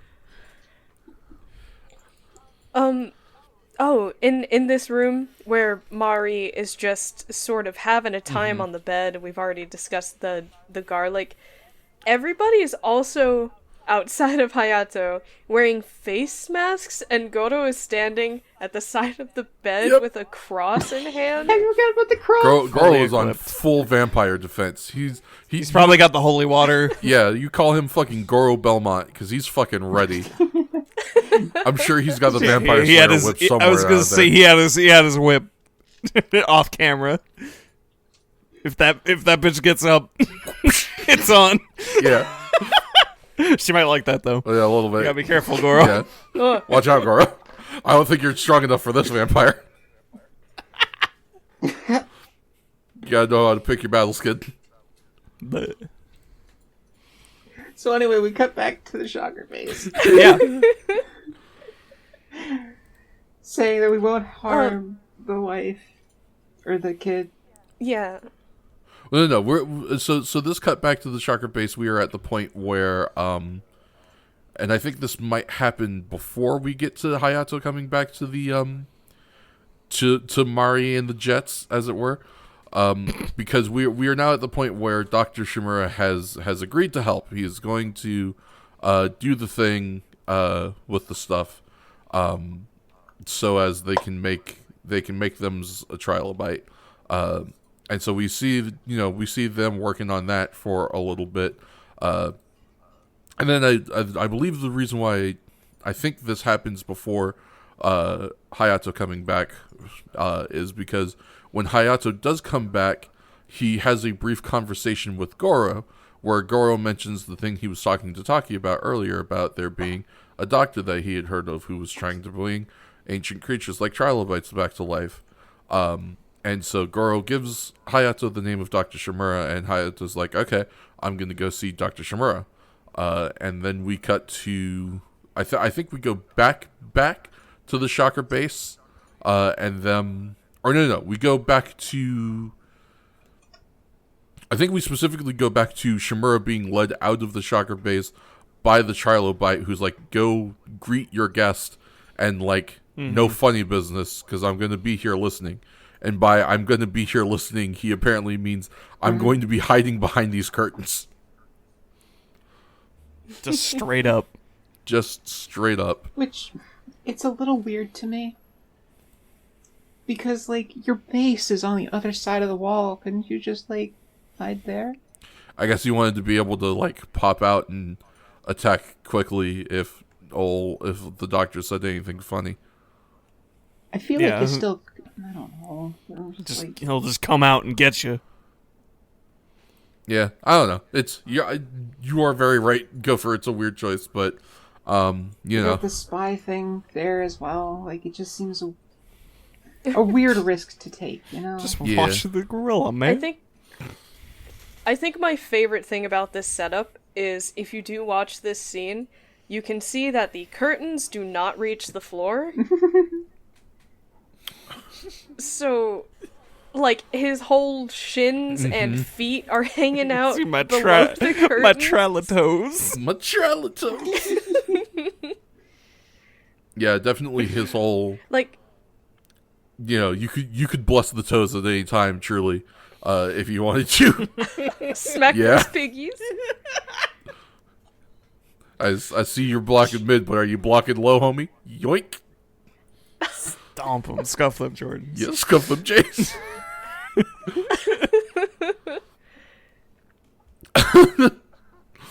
But yeah, so we get to Hayato, who is kind of interviewing Dr. Zeus. Yeah, thank you, Shimura. I was like, damn, I done forgot this man's name. Dr. Mari. But yeah, he's talking to Dr. Shimura about his trilobite research. Dr. Shimura says that the university that he works for has asked for their trilobite samples back, and that he no longer has them. Hayato is, of course, because he's a very sharp boy, very suspicious of the whole situation, and he thinks that someone else might be in the room with them. He tries to give Dr. Shimura an out, which he then refuses to take, which was a weird sort of bit. So Hayato, like, writes a note to Shimura saying, like, what is it, like, are you okay, or is there someone here, or something like that? Are you being watched? Something to that effect. The long and the skinny of it is he gives Shimura a chance to, like, signal to Hayato that Trilobite is on the other side of the curtain, and Shimura just doesn't take it. I guess it's because he, like, doesn't know that Hayato is, like, Kamen Rider or anything, and so maybe he doesn't want to get a civilian, like, involved in the situation. But I also feel like if a guy like Hayato shows up asking the kinds of questions that Hayato asks, and then, like, has the mental wherewithal to not out loud ask you if there's someone watching you in the room, they're probably on the up and up enough that you can be like, yeah, there's a fucking monster on the other side of the curtain. I think his general in action was probably as good an answer in itself. We don't know the level of observation he had, but if you see that shit in front of your face and you are not being held hostage, you're not gonna not answer. You're gonna go like, what the fuck? No, I'm cool. Like, it's cool, dude. Yeah. If you look at that, he pointedly looked at the piece of paper and then made eye contact again and was like, I think you should leave. Maybe we should be done here. I think that kind of says it all. Yeah, that is fair. I don't know. It was to me, it was a weird scene. It was just kind of like it played out very strangely. I think that's fair. I think they were trying to play him off as being like very cautious, especially given that the scene leads into him answering the door and his son coming home. Yeah. Because I think they're trying to emphasize that he is just not in a position where he's willing to take any risks whatsoever. That makes sense. And that does actually kind of compound with him also, like, playing this situation a little bit smarter than our average captive, which, we see with the scene coming up as well. So that certainly stands to reason. Speaking of which, let's go ahead and just go to that next scene now. So, the sun shows up. Right along. The sun shows up. Hayato heads out. I think we get a brief scene where Hayato goes back to... No, we don't get that scene just yet. So the sun shows up. Hayato leaves. We go back to the Shocker base where both now the son and the wife are tied up. Shimura and Colonel Zoll are talking, and Shimura's like, okay, I've finished the serum, you've got your Trilobite monster. The Colonel Zoll's like, good, get the guy. They grab the Dr. Shimura, and they're about to, like, put him in jail with everybody else, and he's like, oh, I knew you guys were going to do this, so I went ahead and shortened the lifespan on the Trilobite, so that way you guys would need me around to make you more Trilobites. We can have a nice discussion about maybe changing the terms of my agreement with you after my wife is nice and healthy. Which is it was a great scene. I really enjoyed... Just balls of steel on this man. Yeah, absolutely. What a fucking good power play from this dude to just be like, I knew you guys were going to try and, like, kill me or whatever when I did the thing that you did. So I forced you to have to keep me around. Now let's negotiate. And I do believe we didn't actually explicitly mention earlier, but when they had originally taken his wife captive at the beginning of this episode, he did actually physically attack Yeah, that's Colonel true. We don't actually mention that, but yeah, the inciting incident that causes them to actually sick the Trilobite on his wife is that, they give him the deal, and instead of saying yes or no, he just goes after the Colonel and starts trying to throw hands. It's interesting. There's a few Kamen Rider episodes, including this one, where they've really put a cool emphasis on characters sticking up for themselves, and trying to fight for the good fight, or at least, like, fight for what's important to them or whatever, and not just bow to Shocker. It's never just, they never go down easy for Shocker, at least when Shocker is making demands of them. Mm-hmm. Like if Shocker attacks them, it's one thing. Yeah. But and we also now have a track record of scientists particularly sabotaging Shocker plans for their own moral stance. Yeah. Like, it's a consistent thing. It was just like, yeah, you're holding me hostage as a person of science, but it's like, they consistently are like, no, I'm not just gonna, you're just gonna fucking kill me afterwards, whatever. Like, they have more of a brain than a lot of fictional scientists do. Yeah. Where they're just like, fuck this. Mm-hmm. I'm just gonna sabotage your shit.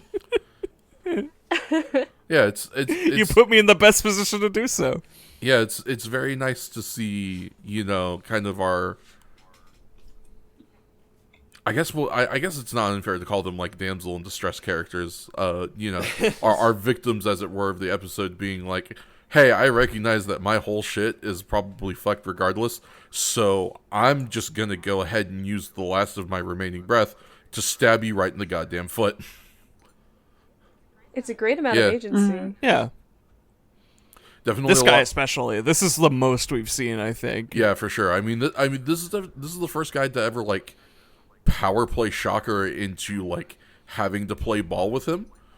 We had the last scientist who sabotaged the poison moth dar experiment, and that was great and all, but like he also kind of did that in such a way and in a position where like he kind of recognized that he had no way to guarantee his own safety or the safety of his daughter. He was kind of willing to just like sacrifice the two of them for the greater good. This is the first person we've ever seen where he was like, because he knew he was in a position to kind of change things to put him in a better position. That's exactly what he did. He was like, not only have I sabotaged your thing so that you have to keep me around, but I've done so to the end of like, I'm going to force you to negotiate with me so that I get what I want. Yeah, sure, I guess I'll make you your robot monsters or whatever, but you're going to have to play ball with me first, do things the way I want before you get what you need out of me. 1v1 Final Destination, Fox exactly. Only, no items. I love that they were doing duels like that even back in the 70s before Smash Brothers even existed. Yes, absolutely. Where do you think it's an ancient form of combat that Smash Brothers took. Yeah. Mm-hmm. Its first, I actually took a class on it, and its first appearance was in Ancient Sumer. Ancient Sumer, really? Yeah, where that was how they did the judicial system. Interesting. Yeah, it's just you had to fight someone with no items, 1v1. At Final Destination. Preferably during an eclipse or a flood, but... One of the two Final Destinations. Yeah. Yeah. Yeah. That's it. Yeah. Those are the two Final Destinations. Yeah. Those are the only ones. Well, yeah, there's two choices in your destination choices. Yeah. Anyways. So we cut back to Hayato. He heads back to where Mari and the rest of the Rider Club are. And he lets Taki know that he suspects that Shocker has done something with Dr. Shimura, and that they are in fact all part of the plan.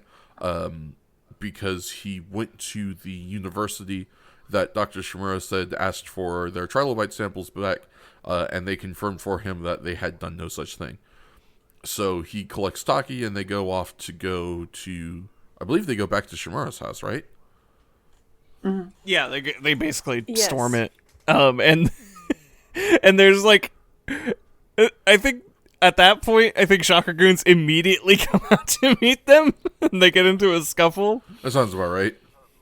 And we get this incredibly necessary jump over a bush Taki as they round a corner.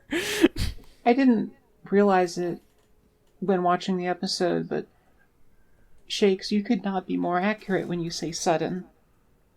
Yeah, no, they just pop right out, don't they? Not even. It looks like they missed footage because they say, I don't see the kid around. They stand there freeze frame for a second, hard jump cut, cameras in the same place, they're in the middle of combat. Amazing. Really just kind of frame skip into a fight scene. I love it. Yeah. I love to see it. I feel like they lost that footage and they're just like, screw it, let's just do this. It sounds like it. It is what it is. The pratfalls of trying to make a show. Sometimes you lose footage. I know the feeling. Rest in peace to all that lost footage out there in the world. You'll be missed. Our hearts go out to you. So yes, they have this fight at the Shocker base. They rescue Shimura and the wife and the son, and they ask Shimura for where the Trilobite is because he is not there. And Shimura tells them that they are heading towards the Tokyo International Airport, where Hayato devises that they're going to try instead blood-sucking trilobites all over the world. So he somehow teleports to the airport. Because, we jump cut to Shocker Contact Man with his briefcase full of trilobites, stepping out of a car to head towards the airport, and who walks up right in front of him but Kamen Rider? Just out of the airport. It's so delightful to see. Like, he walks from off camera onto the scene. Just suddenly Kamen Rider. He looks like he was coming in from a flight. Like he took the same plane as him. He's just sitting in the back. He's sitting the 2 rows behind him. Mm-hmm.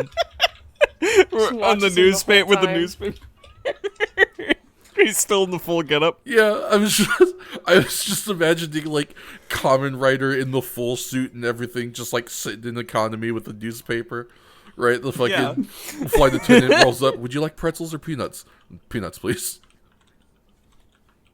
Can I get a ginger ale? Thank you. Just Kamen Rider sitting there with beef or chicken with a tray table. Chicken or beef? Beef. This was the 70s. I mean, flights were nice back then. Yeah. Big luxury seats, full meals. Eating the peanuts. Popping them into his little Free Kamen peanuts? Rider mouth. Yeah, it's just imagine like the little rider just opening up like sideways like an actual like grasshopper mouth. He's just popping peanuts in there. Speaking of rider mouth, oh this yeah, following fight scene, boy howdy, does this helmet get kind of fucked up multiple times? The return of Kamen Potter. A little bit, yeah. Yeah. We I think we actively see it get dislodged on camera at one point too. Poor Kamen Potter. I don't know what happened with these helmets the past couple episodes, but they're getting a little flimsy, I guess. Yeah. Unless they're like trying to intentionally go for something with a more like dynamic face on Kamen Rider. Yeah. I don't know. It's never in focus enough, like, in a way that feels intentional. Yeah, like they don't... It definitely doesn't, but it always breaks in the same place in the same way, where it looks like the mouth is open, and I just find that kind of interesting. That's fair. I don't know. I feel like maybe it's just like the wear and tear of like recording the show for 30 episodes. I think we're just like our helmets are starting to get old, and we're just going to need to replace them eventually. At least that's what it feels like to me. But Quite possible. Oh, right. And this was also the scene that Shakes pointed out. There was just like no lenses in front of the eye holes on the Kamen Rider masks and stuff. Yeah, like, so the Kamen Rider face, you have the big bug eyes, and then you have these sort of like markings underneath. With this episode and the next, actually, made very clear for some reason, is that's the actual eye holes for the actor. Mm-hmm. And they are just completely transparent at some point for some reason, and I don't know what happened that made them lose the lens or whatever. No clue. Maybe they just fell out. Such a strange situation with this helmet. It's very weird. I think this helmet just does also look worse for wear. It might be like a horrible backup that they just didn't have time to fix, or We something. lose our main didn't helmet. have time to just like glue some colored film on the inside or something.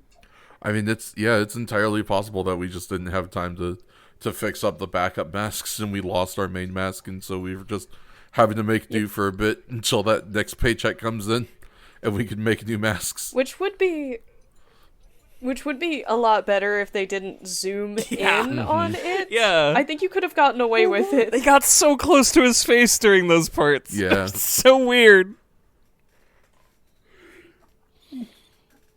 Anyways. But yeah, so we get our fight scene at the airport. You know, we're fighting Shocker Mooks. Weird Shocker briefcase man has to sacrifice himself to Trilobite so that Trilobite can actually be a combatant. Because you know he needs blood to be big. I'm trying to think of anything else of like real significance that happens in this fight scene. His new power, Trilobite's new power. Oh, yes. That was not revealed until this fight. Yeah, Trilobite reveals a new power that didn't show up It's until less gross. just the scene. Is it? It depends on what it is. It's kind of silly string. Well, no, he shoots. It's like a squirt gun, I guess, more. Yeah, he shoots some form of red liquid. I don't know what it does. And I also kills don't ya. know It what it apparently is. hurts. It kills you. It kills I guess you it kills you somehow. What is it? Blood? Is it like pressurized blood? What is he doing? I don't understand. Maybe, I don't know. I want to say it's like super condensed blood, so that if this were, say, you know, if this is in like the manga of Spirits, I want to say that would like shoot out at such high velocity that it'd like burrow a hole through like one of the Shocker grunts, right? You know, power wash. Yeah, just like to the extreme. Power wash simulator. Yeah. Blood. Fucking Metal Gear Ray just shooting little water jets. Yep. Yeah. There was one other great thing that happened in this scene, and it was Spider-Man Taki. Yeah! Yes. Cause he does this horrible nail thing again. And he's just chucking them at Taki, and Taki just doing the fucking parkour flips and shit. Just no, you can't touch this. We had a lot of whipping and flipping and dipping, actually, now that I'm thinking about it, in this particular fight. And in some of the earlier fights, too. We just had a lot of whipping and flipping and dipping in these episodes. Very active, yes. Yeah, Taki has taken some gymnastics courses, and I think really wanted to show that off. Yeah, probably. But yeah, he jumps over one of the pieces of the carapace and then like does a roll and then like swings his feet in the air to balance himself, like gets on his like all fours. It's dope. Yeah. Wild and amazing. You're the normal person. Slap him on slap him on the front of my marble. Hell yeah. Yeah, seriously. Why are you outplaying the superhero in terms of acrobatics that we can see with our own eyes that aren't camera cuts? He's become the try-hard best friend. He is. I mean, to be fair, if your make best him a friend cyborg. is like a cyborg, yeah, Right? I can respect it. I'd try. If hard Taki was a just little cyborg, he would solve all the problems a little too quickly, I think. Because he's already immensely powerful for a human. bit. Yeah, that's fair. Maybe Taki should be a cyborg, though. I don't know. Maybe he'd help. Is his IQ high enough? That's a question for Hayata. I wouldn't personally know. But we could find doubt out. Can this man take 50,000 volts? Another question for Hayat. Yeah, that's another question for Hayata. Oh, okay. All right. Well, you Yeah, know, like when you're with a cyborg. you know, can try these I'm not things. judging. I'm not. I just hadn't considered it. It's, suffice to say, Hayato's, well, he likes to be a little Rider extra. kick. Yeah, rider kick. Oh, it's so good. Kamen Rider kicks the Trilobronzo, and he collapses in a pile, and for like 20 seconds we get his like internal dialogue as he's dying. His dying words. I forgot about that. Yeah, we had a good run. We get to hear Trilobite's dying words as he finally fades away, and instead of like exploding or dissolving or anything, he kind of just shrinks back down into a fossil. Yeah. I'm returning to whence I came. Like the implication there. Mario shrink noise. He's like, I'm returning to my original form, which implies that he is still the same person or like consciousness as the Trilobite. Mm-hmm. Which potentially means the Trilobite did not go through shockerification. In that sense. Oh my god. Wow, it's you're just naturally evil. In the Kamen Rider universe, Trilobites are sentient beings and capable of fascism. Amazing. I like the idea of returning to his original form because his original form was dead. Yeah. Yeah. It could be both, is the thing. Just... I feel like my worldview has changed in an instant. Right? That's fair. We've discovered some groundbreaking things today. But yeah, I'm trying to think of, is there anything even that happens post this fight? So... Oh, yeah. yes, we have to bring Mari back with the, Yeah, Mari has to heal sexily. Yes, Yeah. she has to revive sexily and with amnesia. Yeah. What? And there's this like there's this whole exchange. I forget what was said exactly. It's not really important. No.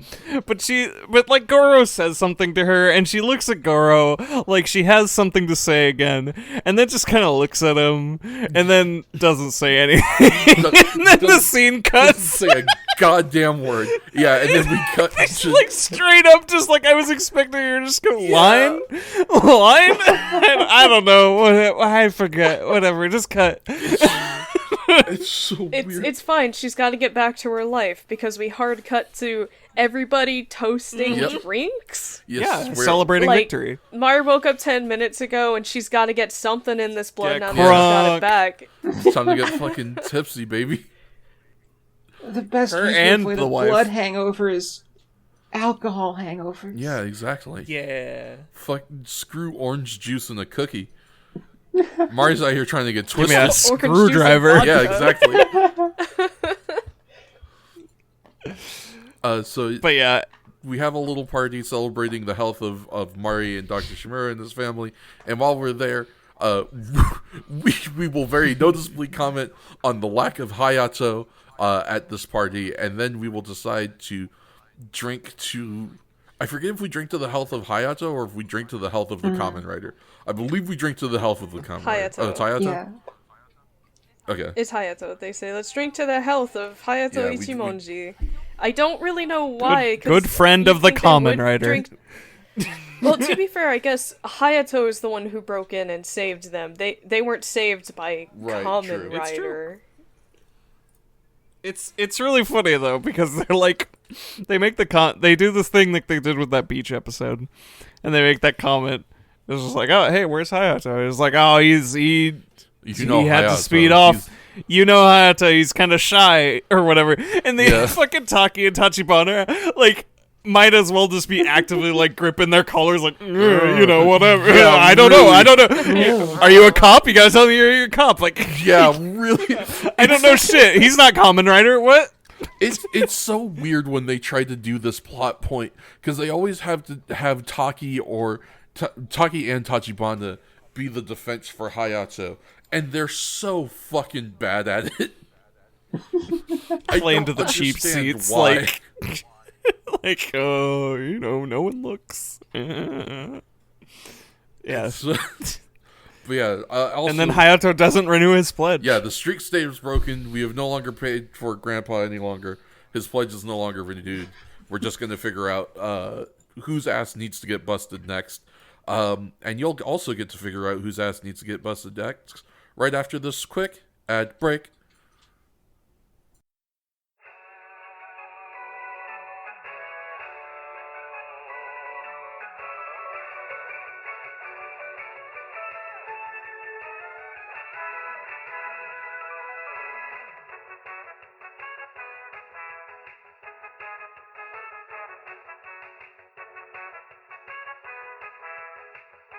Hello, everyone.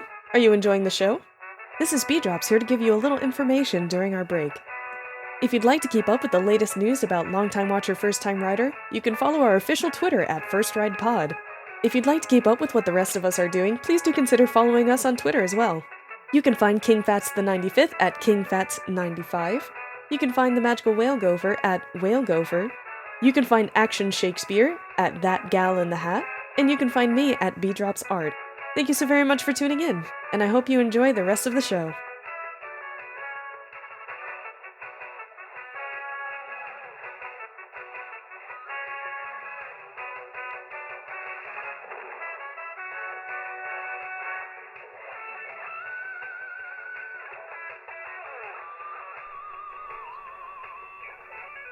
Hello, everyone. We hope you enjoyed that quick ad break. Welcome back to the podcast. We're going to keep it on rolling, getting right back into the thick of it with the next episode, episode 31, Deathmatch, the Ant-Eating Devil Antigabari, which was aired October 30th, 1971. Ooh.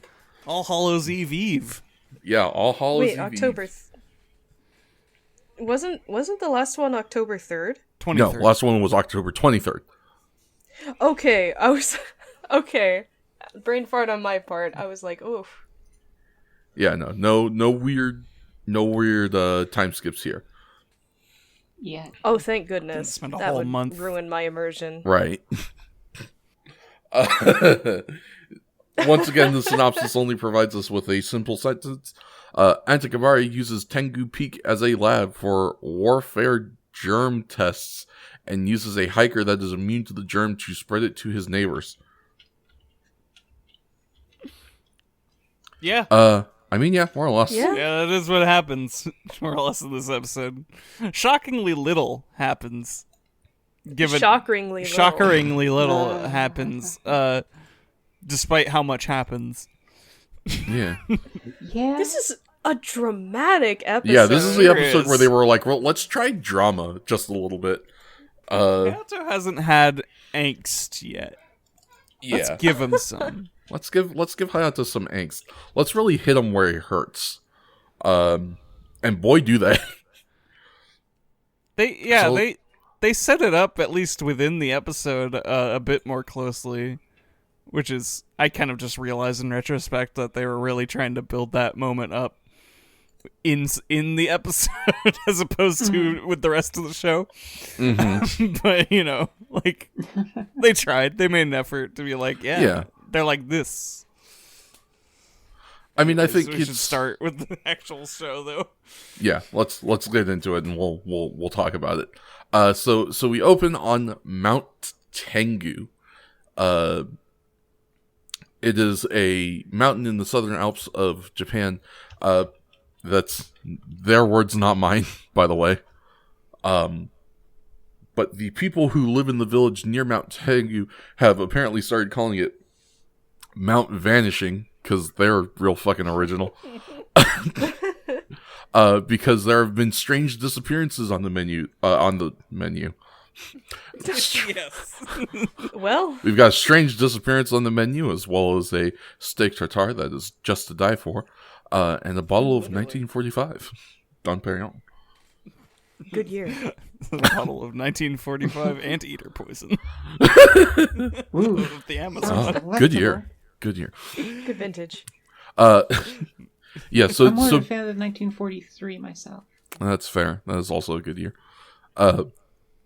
So yes, people have been going up onto this mountain and they've been disappearing. And so, for some people, they're like, oh no, it's a death trap, it's scary, stay away. But for those adventurous mountain climbing type, they see it as a challenge. Ooh, it's a big scary mountain that people have been disappearing at. It's something for us to challenge, it's something for us to tackle. And we see two of those very adventurous mountain climbers. They're here and they're ready to go ahead and try and take on the mountain. They're so peppy. They're very peppy. I don't know why. I think maybe this happened a little bit in my head. and then now that I'm not trying to pay attention to a TV show, it just kind of took full effect. But when they walked up in their mountain hiking outfits with their like combination like pickaxe walking sticks and their little red hats and everything, for some reason my brain just started playing the Tekken 6 yodeling song. Yeah. Yeah. I saw them and I started hearing the horns. Yeah, they might as well have had little feathers in their cap and lederhosen. Like, they're almost there. Really. They're almost there. Eaten by a Yeti. Yeah. Well, not quite. Sort of. It's going to be monster. a chupacabra. A little more south of the border flare. So they start making their way up the mountain when this mysterious fog rolls in. One of them kind of foolishly charges ahead, only to worry his friend who is calling out for him. I forget. Do we get, because the friend is a plot point for the rest of the episode. But do we get his name? I feel like we do, and I just don't remember what it was, and I didn't catch it when writing the synopsis, so I didn't write it down. The friend who lives? Yes. Oh, I don't remember, but I'm sure it's said. I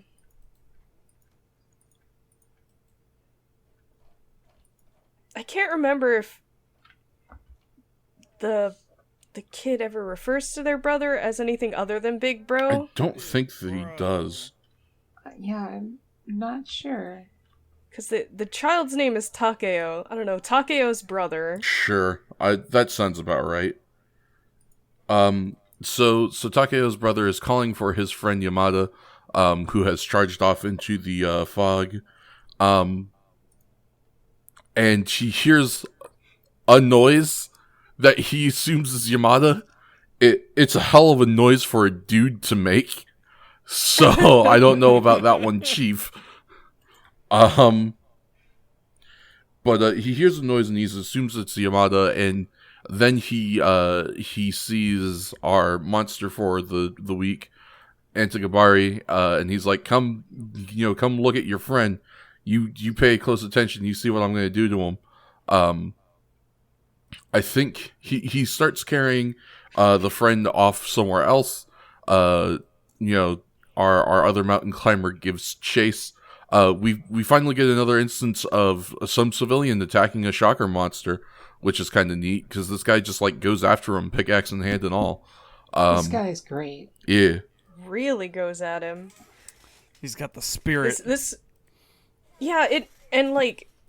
I feel it's important to keep in mind for this episode particularly based on, what will unfold later, but this guy actually kind of tussles with, and which version of the name are we going with here? Antigabari? Yeah. I think Antigabari is the only one we have. Oh, we also have Arigabari, I guess. They have Arigabari, Antigabari, and Anteater Demon. Oh, well, I don't know. I guess we never use full titles. I don't know why I proposed that. But he actually kind of tussles with him. He isn't like a throws a punch and immediately goes out kind of character. Right. It's an impressive fight. Yeah. Like, obviously he doesn't win. Right. Spoilers. I mean, I don't know if that's... I don't think that counts as a spoiler. Like, obviously he doesn't win. But yeah, he really does give a... Oh, it's the shortest episode in Kamen Rider. This comes up in Rider Kicks somehow. Yeah. He was watching the show. He's been practicing. Yeah, I know. It's incredible. Yeah. Anyway, that was the podcast. Y'all see you next week. Yeah. Have a good night. But yeah, so he tries to fight Antigabari. Antigabari, of course, kind of beats him to a standstill for a bit, and he's like, now watch what I'm going to do to your friend. He hits the friend with the long distance lick. That's what I've decided to refer to it as, because he kind of looks at right in the neck. Yeah, pokes him right in the neck with the tongue. which very quickly turns the friend blue double d double die. Emphasis on the die part, because then my man starts fucking dissolving. Yeah, turns to blue cheese and crumbles away. This poor guy. Yeah, it's fucking rad. Like, this whole effect is so fucking cool. Like, they had some kind of like shell that vaguely resembled the guy, and they shell of a man. That's all he was. And they literally dissolve that shit on camera. Like, it just melts away. Yeah, seriously. I don't know if that was like if they made it out of wax or something and just high speed footaged it or something. Like, it's impressive though. Like, it's cool. It's very reminiscent of the old special effects plywood stuff, but like this is like the massive upgrade. This is the final form of special effects plywood where they made an actually dope practical effect of somebody dying. Yeah, she's gotten some work done. She looks great. Yeah, she looks wonderful. Glad to see them bringing out a veteran for what ends up being a high-class performance, really. Yeah, I don't think we can really sing the praises of this effect enough. It's fucking dope. And it's actually, now that I think about it too, you guys were talking about how it's very reminiscent of special effects plywood. There are a lot of things in this episode that are kind of reminiscent of like old Kamen Rider stuff. Yeah. Now that I'm thinking about it. I think chief among them being setting. With a lot of the Hayato episodes, we were in a lot of kind of scenic locations. A lot of outdoorsy, broad daylight kind of stuff. Right, yeah. Vacation spots. Yeah, nature spots a lot. Mm-hmm. Yeah, which I certainly am not going to knock in any way, shape, or form, because a lot of them were fucking great, but it was cool to get, this episode, slight spoiler, takes place largely like in the city and in a specific apartment complex, which is very, it's kind of not unlike the Batman episode with Hongo, and it was just kind of cool to see something sort of harken back to that. There's like, I want to say like 4 distinct elements of this episode, like key elements of the whole show, that are very harken back to the first 10 episodes of Kamen Rider. Yeah. Including the finale and what he does, like, to figure it out. It's all very familiar, which I guess you could use as a criticism against it, but it was still... I wouldn't. Organized in an original way. It was just like, but it was also a little bit of a rehash of a few ideas. But like, at least they were cool ones. Yeah. I don't know. I mean, personally, I was just kind of happy to see a little bit of a return to form, as it were. We talk about, as much as it's been a while since we've actually said it, I'm sure I am not alone in kind of missing Hongo and the Hongo style episodes. Not to say that I dislike Hayato or Hayato's style of episode in any way, shape, or form. Hayato is great, but the Hongo's episodes have this certain something to them. There's this quality to them that is very special and hard to duplicate. And so when they at least make attempts to duplicate it, that is something I enjoy. And they definitely did that with this episode. And I mean, that just gives it bonus points in my book, at least personally. I think I'm at least on the same page. I certainly feel similarly. Yeah, another part I really liked about this, we talked a bit about like why it felt that, and for me at least, it was the harsh shadows of the night that we've got. Very stylistic choice that I still, even though we haven't got those much, I still associate with like Kamen Rider instantaneously. Yeah, it is definitely very season 1 Kamen Rider. It's a very, very Hongo. Because a lot of Hayato's episodes don't really happen at night. Most of Hayato's stuff happens during the day, but there were like 3 or 4 Hongo episodes that took place largely at night. which was really cool, at least to me. I thought it was cool to see, this kind of stuff happening at nighttime like this. Seeing the challenges with having to film with that sort of environment. Especially I like, and this is another thing that kind of gets copied in the episode, the stuff they would do with lighting in order to get the kind of effects and the feels that they would want for the episode while they were filming at night. And we get some of that in the episode as well. I liked all that shit back when we were doing the Hongo episode, so it's nice to see it all come back. Yeah, there's more specific stuff that I could point out, but I figured we'd get to that as we get to it. We'll get to it as we get to it. So yes, we watch Yamada dissolve. Our brother character goes back to trying to fight the anteater himself.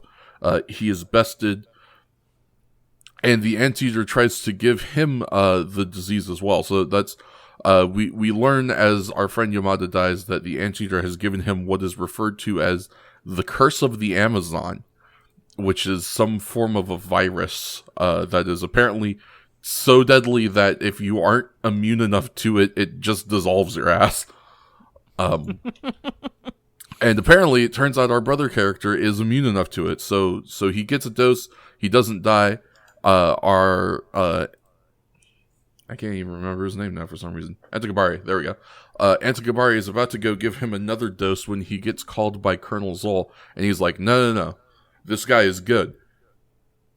He was able to take a dose of, the Curse of the Amazon and still survive. So, keep him. Use him to, incubate the virus and spread it among other people. Send him, I think they, do they even reference chakra brainwashing him or anything? Or I think they just tell him, they're just let him go, send him back into the city. And let him go infect other people. And then Tagabari's like, yeah, this is what I've been waiting for. Yeah, I don't remember them mentioning it, though. This is probably kind of an insignificant detail, but for some reason, I remember finding it strange that they specifically said that this is explicitly so that their computer can gather more data on the bacteria and its efficacy. That's right. We reference the almighty ambiguous computer again. Love. And I just have no idea if this is going to, mean something someday, or if this is just a general, we do science kind of... Evil science! Yeah. Evil! God. I have a feeling it is in fact evil science. And that's pretty much all we're gonna get. But yeah. You may be right. So we get that little aside, and then we cut to back at the bottom of the mountain where there's now a young boy who wishes to challenge the mountain. But there's a whole contingent of adults who are saying, no, don't go up. It's suicide. It's too dangerous for a kid like you. But this kid is adamant to get himself up this mountain because his older brother is a master mountain climber. He's world class, and he's been missing for 3 days. But he knows he's alive. This kid knows that the brother is alive. He knows that he's somewhere up there waiting for help, and he's going to go save his older brother like a good kid. So he starts making his way up the mountain, and just as he does, who should start coming back down the mountain but his older brother? The older brother comes down. He, apologizes to everyone for disappearing. He makes up a story about what happened, where he says that his friend Yamada got lost in the fog and then fell off the cliff and passed away. And while whole thing is going on, our very astute younger brother is like, something's off. This person looks like my older brother, but he doesn't feel like my older brother. He doesn't act like my older brother. Something is weird here. But of course, this is just the intuition of a child, and thus difficult to prove. So the boy and his older brother go home, and I believe it's at this point where we cut to the young boy speaking with Goro. Is that correct? We go back to his house while he's sleeping to see. Yes. we get our first little scene. Yes, the first Right. use of the dramatic blue light. Mm-hmm. Yeah. And his name is dropped. I'm sorry. Izaki. Izaki. Oh yeah, that's it. Okay, so Izaki, and then Now what we was the know. youngest brother's name? I'm sorry? What was the younger brother's name? Takeo. Takeo. Okay, so we got Izaki and we got Takeo. Try to remember that, everybody. I won't. Fair enough. It's okay. We probably won't either. Yeah. What are the writer girls' names? Mari, Yuri, Michi. Mariyuri Machi. Or Michi. Machi. Yeah, see? Harumi. All right. Oh yeah, Hirumi. I guess she counts. I guess she counts. I guess. I don't know why in the back of my brain she doesn't Well, count. yeah, I so feel like here's the she's thing. in a separate squad. I also But feel not like she's in really. a separate squad, and that's because Hiromi gets introduced to us during the Hongo episodes. So in my mind, Hiromi is part of that crew. It's like She's the Ryukyo, holdover. Hiromi. Yeah, it's Ryukyo, Hiromi, Shiro, and then crew 2, Yeah. Mari Yorimichi. She's the last Oh, remaining God rest member. his soul. The last She's the remaining last member of the Ryukyo crew. the Cafe Amigo. Cafe crew. Amigo, yeah. I miss you, Cafe Amigo. She's the last I snack honestly amigo. kind of do. Snack Yeah. Amigo. That's the one. I always want to remember Harumi though because, We forgot so much. yeah, I have a vivid memory of Shake saying Harumi is the type of person that as soon as you stop thinking about her, you forget about her. And Yeah. I'm like, I can't let that happen. Yeah, poor We mustn't Hiromi allow is ourselves. very forgettable. It's I think she's only burned into our memories because we have forgotten her so much. Which is It's not her fault. It's not it's not. poor Hiromi. Never gets to do anything outside of have the greatest amount of self-preservation on the entire crew. Yeah, that's about all she's there for. Which is why she's not around, I imagine. Yeah, she hasn't been around for a bit, probably because she recognized that these people were crazy and that hanging out with them was suicide, and she's probably chilling with Shiro. It's like, They're yeah, just living their best lives. Yep. Anyhow, so we got shit. Izaki? Thank you. I knew it started with an I. Izaki. Fuck off. Anyway, Izaki is up, and Adam Ant, at the night. We get a weird scene where he kind of goes and looks at Takeo, and he like touches his face a little bit, and then he leaves. yeah. And we get, he heads over to a neighbor's house. He's like, "Hello, this is Izaki from upstairs. Can I speak with, the person living here?" And they're like, "Yeah, hold on just a second. What do you need, Izaki?" And he just barges his way into the house real forward-like. And he goes and he gives this man the curse of the Amazon touch. And that kind of begins our plot of he's going to be going around this apartment. It's increasingly sounding like a euphemism when you say it. That may or may not be intentional. I mean, in You were the hindsight, writer. I want it to be put on record that I actively made the choice not to call it the bad touch and said, let's call it something a little bit better. well, thank you.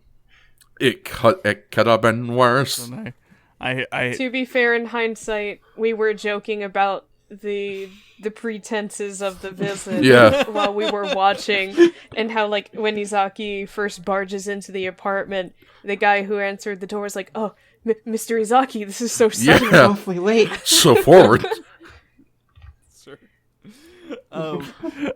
Yeah. I've always watched you from afar, Mr. That's- Izaki. That's what he was expecting. But what did he get? He got the Amazon touch. Yeah. Shoppified. I heard Izaki was seen going into his apartment. Yeah, I heard he gave him the Amazon touch. Oh, really? Oh, is that what they're calling it? Yeah. I heard that shit's going around. Yeah. You gotta be careful or you'll get it too, if you know what I'm saying. Wear protection. Stay safe.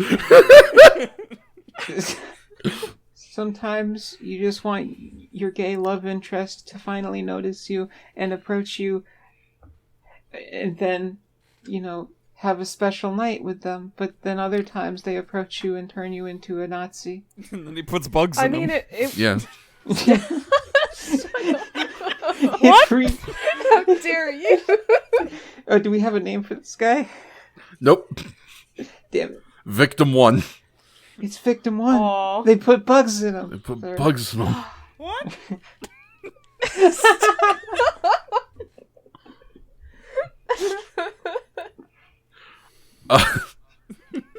So now that we've watched the man get bugs put inside of him, it's time. Well, what? Huh? It's time to cut to Goro and Takeo. They're, I guess, walking to school. Apparently, Goro lives at this apartment complex with Shrug. One of the many schools that Goro attends. Yeah, one of the 8 schools that Goro attends. This is the one that doesn't have his rival. Yeah. And gets A's. He had to move schools so he didn't have someone competing with him. Well, I imagine after the whole Nazi incident and everything. That wasn't her fault. Painful. I know, I'm just saying, for her safety. They might withdraw her. Trauma. I guess. She's probably getting homeschooled now. She got first. This is true. It wasn't even his fault. It was partially his fault. It's her fault that he got kidnapped. This is true. Well, only partially, I think. I imagine they were You know eyeballing what him. phenomenon we don't know who to blame a certain problem on? Is it the Amazon touch? Where have all my ants gone? Oh yeah, I was raising these ants. Yeah. Takeo is voicing his concerns about the disappearance of the ants in his home, which apparently does not make him happy. Which I would. Alright, kid. He is voicing his concerns about some other shit as well that is a little bit more relevant to the plot.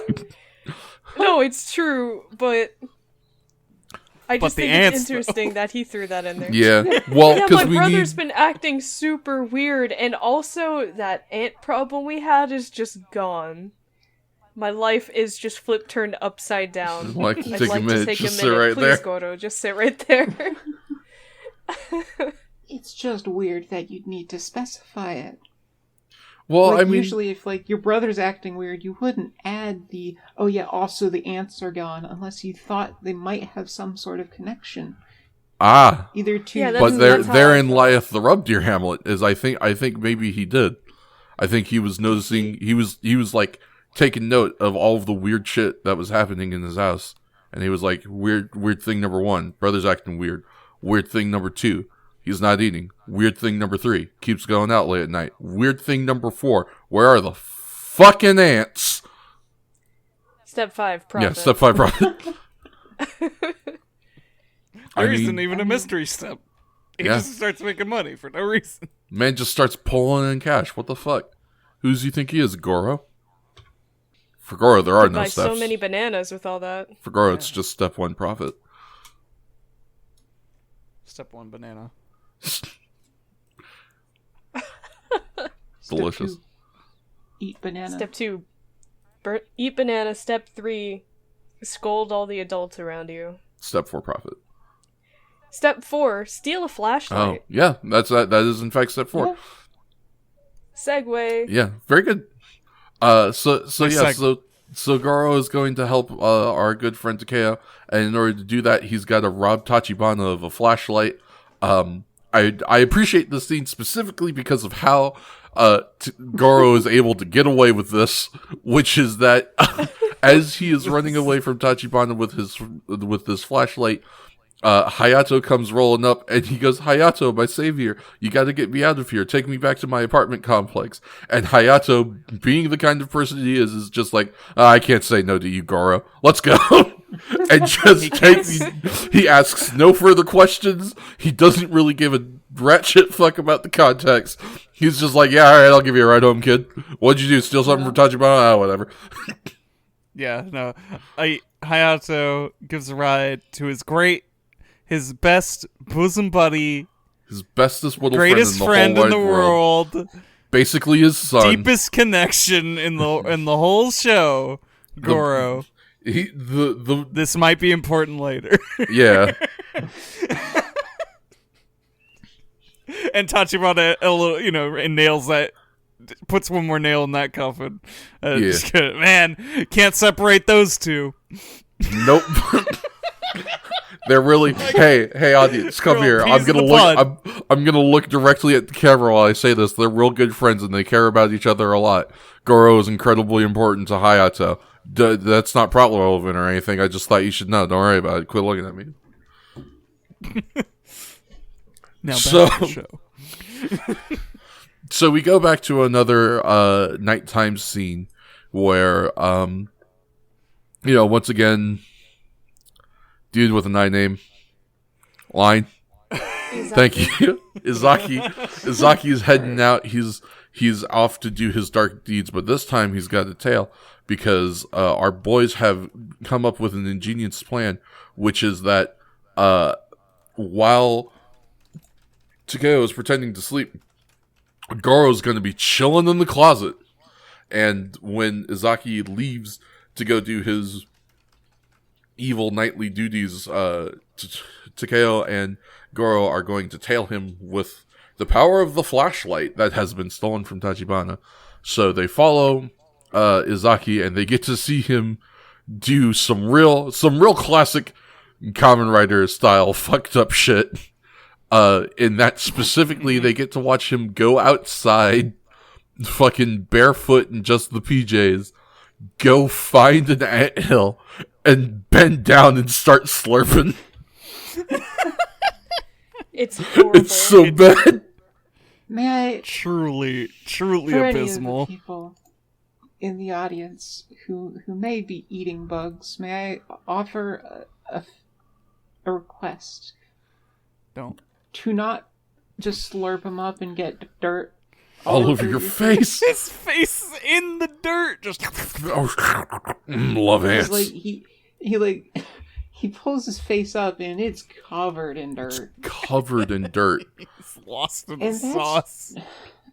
Yeah, I've never seen a more apt description of lost in the sauce. Yeah, truly. This man slurping down the ants. So if you must eat ants, can you get them in a bowl or something? Yeah, come on. Try to let's be a little civil here, okay? Just a little. What I really appreciate too is how the brother, the Takeo, reacts as if this is some insanely wild thing that has to be talked about. He goes running over to Zaki and he's like, "Big brother, why are you eating ants?" I gotta talk to you about this, man. Bro, this shit's so fucked. What the fuck are you doing? You got dirt all over your face. I just watched you face full of ant pile, dude. What the fuck? And sincerely could not think of another reaction I would have to seeing such a thing. Yeah, that's fair. I think I would absolutely just be like, yo, what the shit? What are you doing? Bro, I'm related to you. We share a reputation, you fuck. You can't do this shit to me.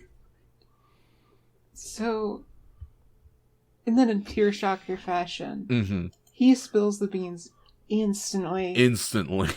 He shoves his brother to the ground. He's like, I need to eat these ants to make the curse survive. Okay. And then shocker agents come out. I know we're about to get into it. I need to spend at least a little bit of time on the line, I need to eat these ants to cultivate the curse of the Amazon in my body. I've been there. What the fuck kind of Bro, which disease school do you go to? gets cultivated in someone by them consuming ants. I feel it. Excuse me? What's this guy's name again? This vehicle Izaki. runs on ants. Izaki? The bacteria in his body just looks up to him. Feed me, Izaki. Feed me, Izaki. Yeah, he's got a bunch of little Audrey 2s in there begging for ant flesh. Bunch of little mean green mothers from the Amazon. Speaking of surprising monsters. Yeah, speaking of surprising monsters, from quite literally out of fucking nowhere, here comes Antikabari. Yeah, this dude literally kept... just like slides out of like Izaki's shadow or some shit. Yeah, this has happened multiple times in the episode at this point. Like during the times he was getting people. I don't know what the fuck is going on because yeah, he just comes out like a fucking cartoon light pole gag. Where they just step out the back. Yeah, he just comes out of the like yeah, is he shrunk? Is he like Trilobite Man? Maybe. Is he using his shadow jutsus? Like I was hiding in his pocket the whole time. Whoop. No, does he I'm operate telling you, on it's Toon rules? No, it's just a really, really, really early JoJo's reference, and Antikabari is his stand. He just became his stand. Yeah. That's what happens when you get affected with the curse of the Amazon and you don't. I think dissolve. It's a portable hole. That's probably the most likely. I think he's from fucking Toontown. Yeah, cartoon rules. Yeah, only when it's funny. Yeah. Well, I mean, it's pretty goddamn funny every time he does it. So it's pretty stands fucking to reason. funny. So yeah, it works. The logic checks out. Yep. So yeah, Antikabari comes out, and I think he spills the rest of the beans. Vis-a-vis like, oh, we're gonna infect all of the people in this building, and then we're gonna go, then we're gonna go affect all the people in the city, yada yada, evil Nazi shit. What a thing to yada yada yada. Hey, look. One, I don't remember everything that was actually evil. said. Yeah, that too. At this point, we are on episode 31 of 98. We are at the point of something dark side. Like, honestly, when they start giving us some real plots, we'll say them.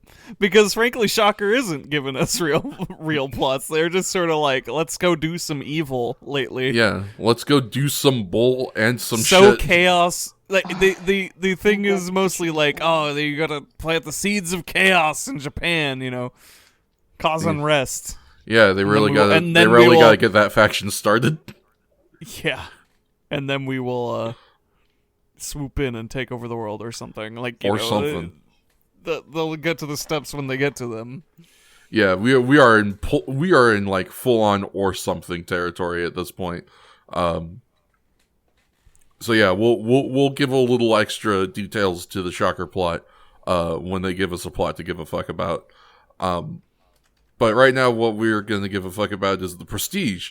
The Prestige being that after Shocker explains this plan, we hear laughing of the laughter of a gentleman from nearby, and we pan the camera over and up, and who's that on the balcony? It's fucking Hayato. I guess he's Ultimate Warrior. Yeah, bugger. Apparently, he's just been here the whole time. And he was like staking out the stakeout or something. I have no idea. They do not explain. Smart person, yeah. Because Goro was acting super suspicious, and his best friend Goro cannot be put in danger. Yeah, I guess that's fair.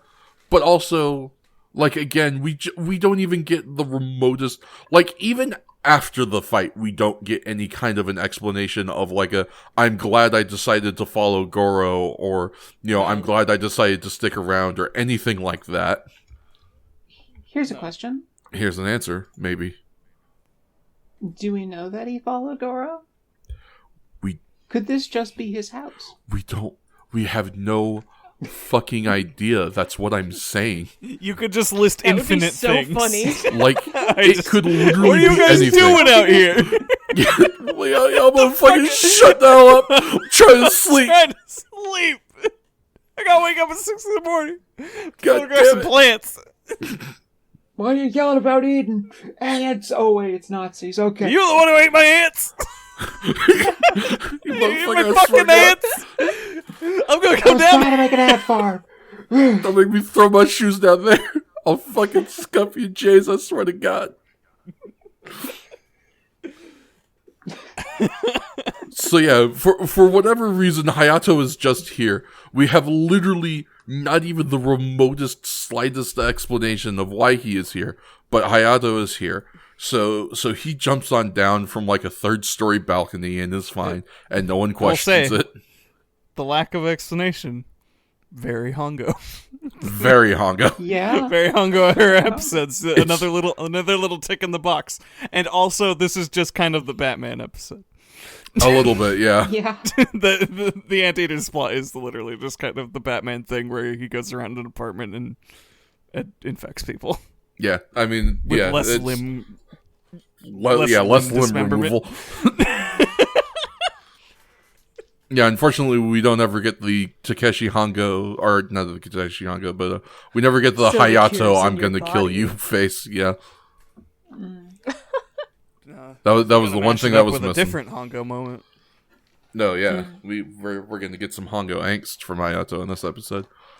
Yes. So yeah, he leaps down, we start fighting Shocker, like you do. He tells Goro and Takeru to run. They do He does that fucking swashbuckling like rope swing on a crane. Yeah, he does. That was pretty sick, but otherwise unremarkable fight scene.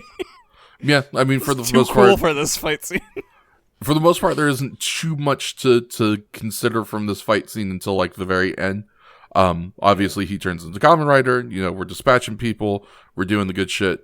And then at the very end of this scene, we see that, much to everyone's surprise, not only does Hayato lose the fight to Antikabari, but in the process of losing the fight to Antikabari, our sweet precious lad, our boy, our dear boy Goro gets hurt real bad.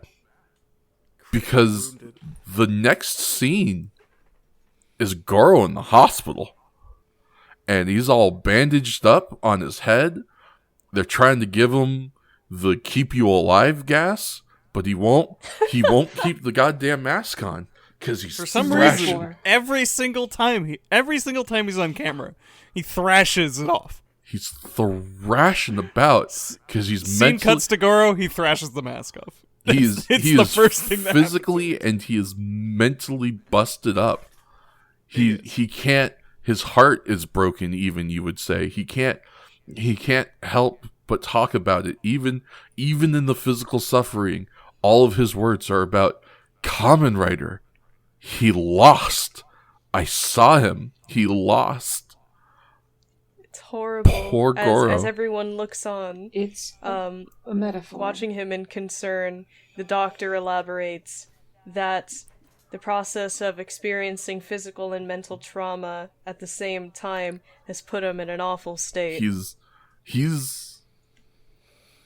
is on what I like to refer to as the anime precipice. Because this is a fucking anime injury. Yeah. If ever I heard gotta one. get those fucking light orbs, or he's gonna get the bad end from that. Yeah. Story. Speaking of Kamen Rider, who should come into our scene now but Hayato, who is also busted up, but not quite as badly as Goro. You can see he's got his head bandaged up, and the doctor's like, you shouldn't be up yet. You should still be resting. But he can't bring himself to rest. How could he? When his sweet precious boy Goro is in Best this friend in the state. whole wide world. Best friend. He's like a little brother to him. He's like a son to him. Him and Taki both. Okay, Poor Goro. for the jokes you're making, you did mention that they did actually say that once when Goro was brainwashed. Taki was like, Goro's like a fucking little brother to me. And Hayato agreed. He was like, Hayato was like, me I too. feel the same. So it was funny because you were talking about, they tried to establish, or they didn't necessarily intend to establish, the stakes for this episode in the previous episode. But I do feel like, just with how much time was spent with Goro, and then plus, the Shocker Youth episode, we just get a really good baseline for this episode to like super hit home. It's not bad, and I don't think it's not exactly unearned, but it is still very funny to me how much it ramps up. Yeah, in this episode alone. They were desperate for the angst in this one, and so they were like, "Fuck it, just go, vertical ramp into angst city, baby." It's wild. Hayato is very shook. He's shook if. It only gets more dramatic from there, though. Yeah, because then we get the part where Hayato is outside and he's talking with Tachibana. I don't know if I can do this scene justice alone. I mean, just it goes from a kids' TV show to straight up soap opera levels. Yeah. God, it really does. Yeah. In a scene. In a slap. Now. Yeah, in just a slap. Yeah. As I forgot about that. He's gazing like wistfully into the distance, and Tachibana comes over, puts a hand on his shoulder, and says, "Kamen Rider is an idol, a hero to Goro. But he saw him defeated at the same time he himself was badly injured. Psychologically and physical injuries at once. Hayato, I'm telling you, they're both sapping his strength." And then, like, the angst! Hayato just whiffs around. Like, if this was an anime, you'd see, like, the sparkling tears fly off his face. I mean, you damn near almost do. You might as well be. He's like, I don't think I can beat him. And then Tachibana punches him in the face, and it's like, you fool! You're the Kamen Rider.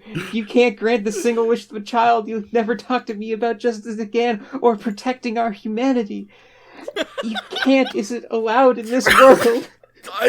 You're so gutless that one or two losses has you throwing in the towel. It's so much. And then there's the fucking Hayato's like, "Pops," and Tachibana's like, "Don't call me Pops. Only friends of mine get to call me that." It's like they do all of the tropes. They fucking mainline all the tropes in like 3 minutes. I need you to picture Tobey Maguire as he's crying over like Uncle Ben and Spider-Man like 1. Yeah. Because that's what Hayato looks like, absolutely. Before Hayato can get in a good retort, there is a moment of levity. I don't know if I'm the only person who thought it was kind of amusing, though. So Mari runs over out of the hospital from behind... Or, Yuri, I'm sorry. Getting all the Rider girls confused and their names are matching up. Yuri runs up from behind them, and I don't know what to call her gait. She, like, keeps her knees locked together and, like, cycles her feet behind her, like I don't know, like the way a bird flaps its wings. I don't really know how to describe it exactly. She has a really weird way of running. It's a dainty jog, I guess.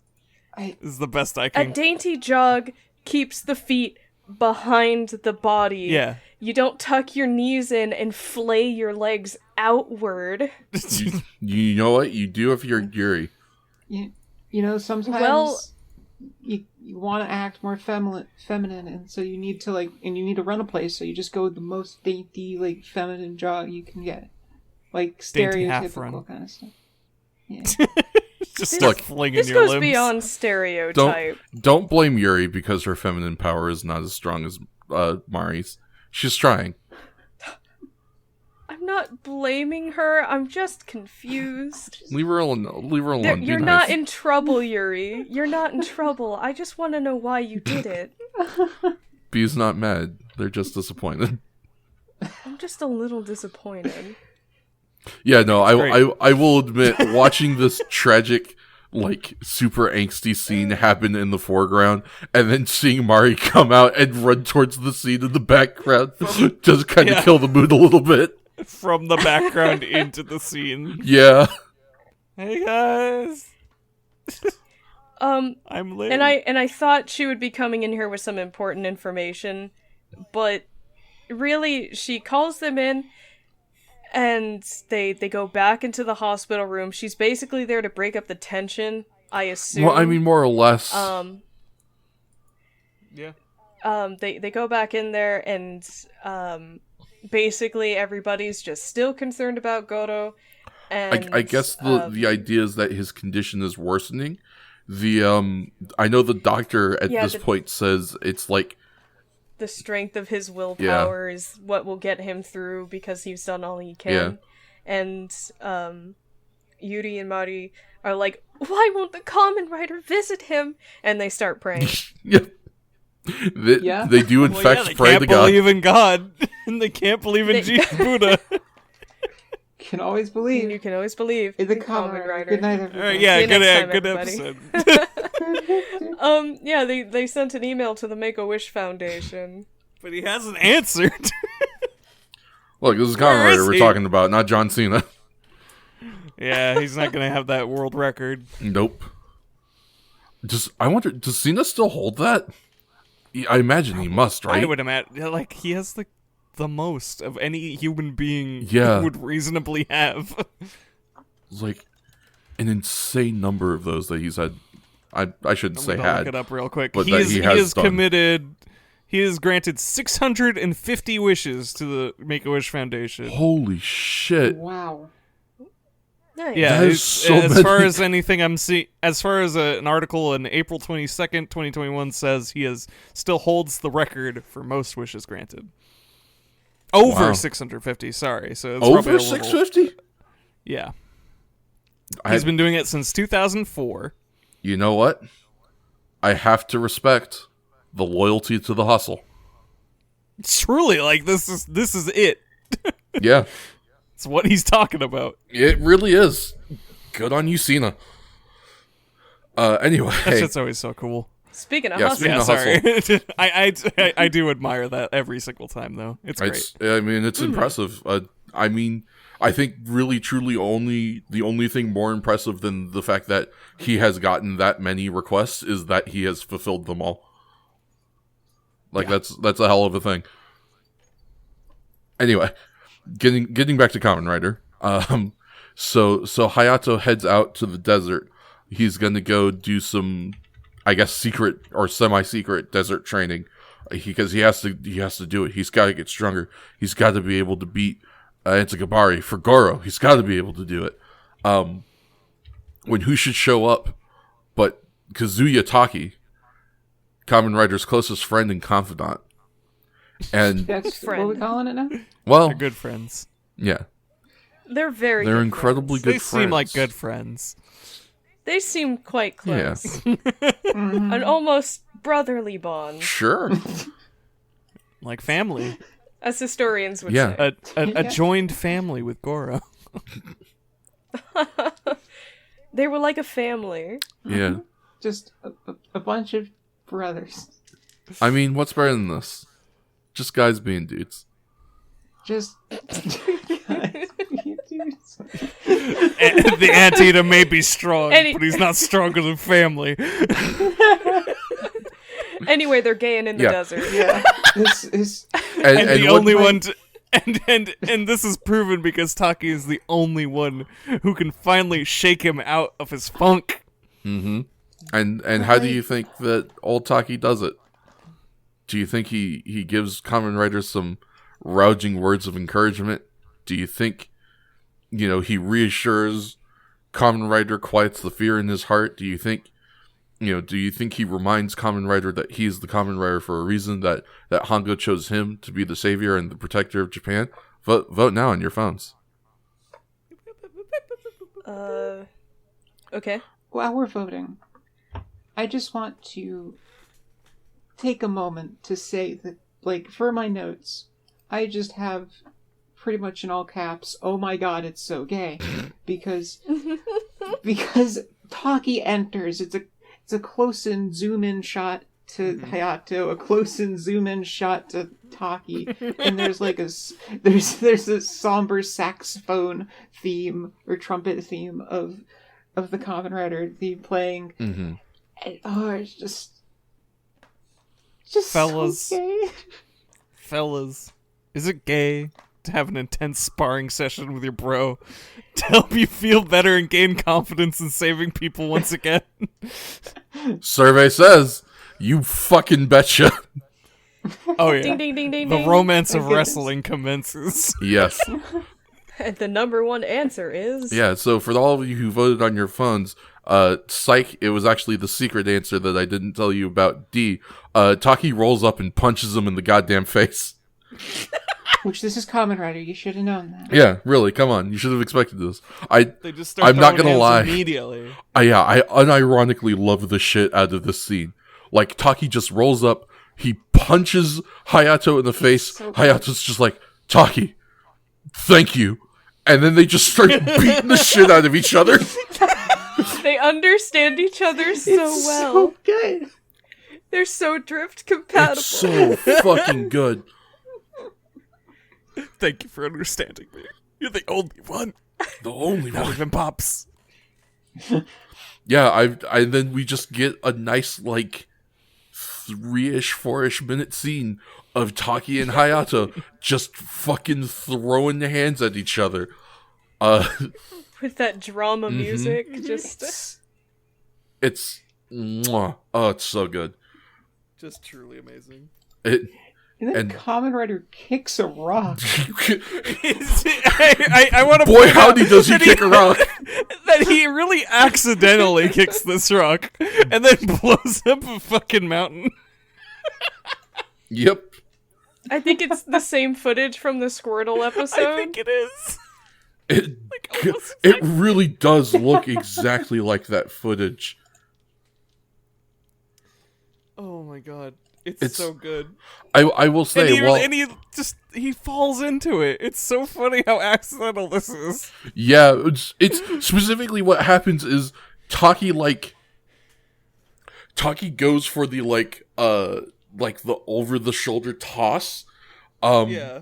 And Kamen Rider just kind of flips and whips and dips in the air, and then accidentally like double kicks this rock, and it explodes to shit. And Kamen Rider's like, I figured it out. I know how I'll beat him. He's like, oh shit, I can do that. I can just kick harder. Yeah. Which I will say, like, virtually the same move that Hongo did in episode yeah, 10. it's just the Lightning Rider kick, which, like, in a weird way, I both do and don't appreciate it. Like, it's cool that we got to see a scene of Hayato also developing his own Lightning Rider kick.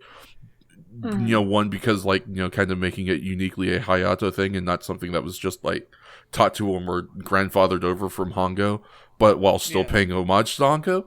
But also, at the same time, it would have been really nice to see Hayato come up with something, like, you know, make it even more uniquely Hayato. You know, make it something that Hongo had never done before, and, you know, like, maybe it was the first time seeing it out of Hayato. Like, for instance, if this was where, you know, Hayato had come up with the Rider Punch, that would have been, I think, really cool if you know, this was what started the usage of the Rider Punch. So it's... What I think's gonna happen... Actually, go ahead. I was just gonna say, I'm a little conflicted on this, just because, like, it is cool to see that, A, he gets the Lightning Rider kick, and B, he gets a chance to, like, develop it himself and make it his own. But also, like, I wish he had gotten a chance to just develop his own bespoke original move, as opposed to just taking the thing that Hongo figured out when he was in a pinch. I think the thing that saves it for me is the potential of future.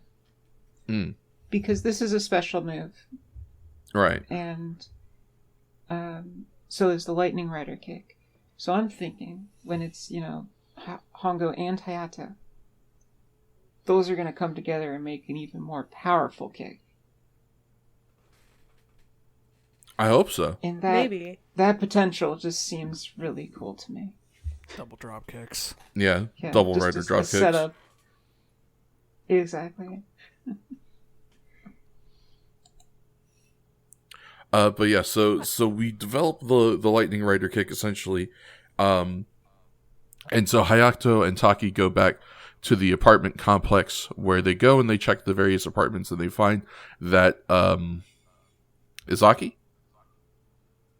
Mm-hmm. Yes, Izaki has infected everybody in the whole complex.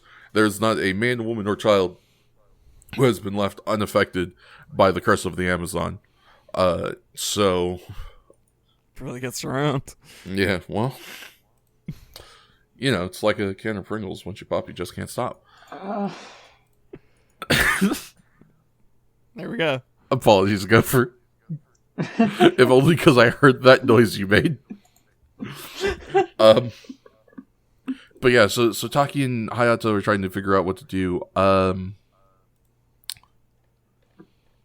Someone mentions Mount Tengu, but I don't exactly remember the context in which it's mentioned. It's basically they assume that Izaki and Yamada, this kind of all started at Mount Tengu, so they're going to go to Mount Tengu to figure it out. Yeah, how did they get that information though? Shrine. Cool. All right. Maybe they were told. Maybe they were told. Maybe they explained it in the episode and we forgot. It's a Hongo-like episode, which means one vital piece of information that the audience should have does not have. So I'm willing to give it a pass. Yeah, no, that's fair. What's not? What? Well, it is what it is, and we have to accept that. Gopher, you are correct, but also I'm not going to harp on this too long, especially because we've been recording this episode for a while. So Hongo's like, Hongo. Hayato's like, I'm going to go check out Mount Tengu. You stay watch here at the apartment complex in case something goes down. Hayato heads off to Mount Tengu, where he is inevitably attacked by Antigabari and some shocker grunts. I'm trying to think of if we have anything of particular note that happens in this fight, but I can't think of anything. Not choreography-wise, but... And we can elaborate on this next time. But there is a lot of bodies that drop. Yeah. There's a lot. This is another episode where the mooks come at him with swords, so you can see where this goes. A lot of them come at him with swords, and they virtually all get dispatched. If I recall, we actually get pretty high kill counts for both of these episodes, but... Yeah. Yes, very high. The numbers are going to go very up. Yeah, Hayato went fucking sicko mode these two episodes. He's just murdering left and right. I don't think we'll beat episode 28 and 29, but it's going to be pretty high. We'll see. I did just remember, now that we're talking about it, there is at least that one scene where we actually watch Hayato stab a shocker grunt through the stomach, and it lingers on it for a bit. And he stabbed people before, and I do make separate counts of slashing versus stabbing within my own notes, just for the fun of it. I don't know. Yeah. I forgot to bring it up during the death count earlier, but there was one kill that I actually hadn't noticed on our first viewing of episode 28. Oh, really?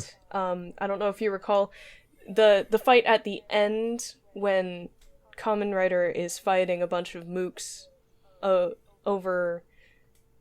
I don't know if it's a bridge, some sort of... It's an elevated place. Right, at the construction site. And there was a dirt slope below it. Mm. And there was a point in time where a couple of the mooks would hang from the bottom of it before they let go so they could fall safely and just act like they got pushed over. Mm-hmm. The first time that happens, they don't really zoom in on this or make any emphasis of it, but Kamen Rider had actually stabbed this guy over the edge. Like, he had pushed him over and he was hanging onto the edge, and Kamen Rider reached down and stabbed him. Hell yeah. And he subsequently died and Fucking fell. hell yeah, Kamen Rider. And just from a cursory count alone, there is 13 mooks that die here. Oh wow. Yeah. Oh wow. Yeah. Just they send those Heck boys yes. into the grinder. Yeah. And Chop them Start into up a hamburger. business. those boys are not the only ones sent into the grinder, because we also send Antikabari into the grinder, but in kind of a weird way. So, obviously, we have our Antikabari fight, we buckle some swashes for a bit, we do some fisticuffs for a bit, and then Hayato hits him with his new patented lightning rider kick. It has Rider Manji. Yeah. I was about to say, yeah, it has a new name. Yeah, Rider Manji Rider kick. Manji. Manji. And then I want to say how long is it? Like 2 seconds? 3 seconds? Yeah, about that long. Of Antikabari just like falling over and then exploding? Yeah, he falls down a hill and then It's and about goes. 5 seconds, yeah. It's like, it's not a big spectacular. It's just, and he's gone. Yeah. He's gone. He pops. Like a fucking balloon. Yeah. Out of here. Out of sight, out of mind. No more Antikabari. Yeah. And speaking of things that weren't explained, it's just he explodes and cut to Hayato holding a Yes. pill, and it's just like, hey, these are antidotes. They'll save people. Mhm. But Yeah. they left him here. They They had found the him in the stockpile shocker of base. shocker medicine. Yeah. We haven't even seen his shocker business. Nope. Nope. It was in the off-screen shocker base. Look. There's Look. a million pills there. Gopher. They made a choice. In this episode, they could have had the shocker base or Goro angst. They chose Yeah. Goro angst. And I, for one, think Okay. they made the right choice. They couldn't I come do up too. with a mural in time. That's really what it was, yeah. You can't really make a cool anteater mural. Nope. Yes, you This guy can. looked dumb as hell. Like, he was He still looked kind of so- menacing. He He was looked still so kind of menacing, good. but his face looked stupid. And his Jakes. fucking big They whip made- is so stupid. They made an amazing peeled gorilla mural. I think they could figure it out. They had That some mural incredible looks creative nothing minds like that working on fucking this peeled game. gorilla. It is clearly Exactly. inspired by it and its It's- ability. yeah, no, I will like, give you that, it but resembles shit. it. They can be liberal with it. Okay. Yeah, They so- can. no, you're right, B. That's Like, alright, fair enough. but also, that's effort. And now I have a question. And they get the medicine. Alright. Fuck it, whatever. Did people not like the anteater costume? It was I don't dislike Okay. it. It just looks stupid. Its face looks stupid. yeah, I mean it's definitely one of our Because, goofier like, this monsters is for just- Face sure. whack. This is just a It's a fact little- about the anteater. Yeah. It's silly, sure, but I think like quality-wise, it's actually quite good. We have No, yeah. like a bunch of the fur and the textures, and that kind of continues downward. Even in the spandex, you still got the fur, unlike say, jellyfish. Yeah. I really like that the messed up hand on this particular cyborg. Not to say that any of the other ones haven't had any utility, but this one especially actually did have a big emphasis on their weird messed up hand Yeah. as part of their Yeah. combat arsenal. So I really liked Yeah. that. And they made a I- cool shot with it earlier, a fun shadow shot when he's stalking Goro Yeah. with the Yeah. big hand coming into frame. They definitely do some good stuff with this costume. I'm not going to sit here and like knock it or be like, oh, this is the worst costume. Or I mean, it's certainly not any. It's no fucking flying Squirtle. It's also no. It's also the thing is, it's also no poison moth form. You know what I mean?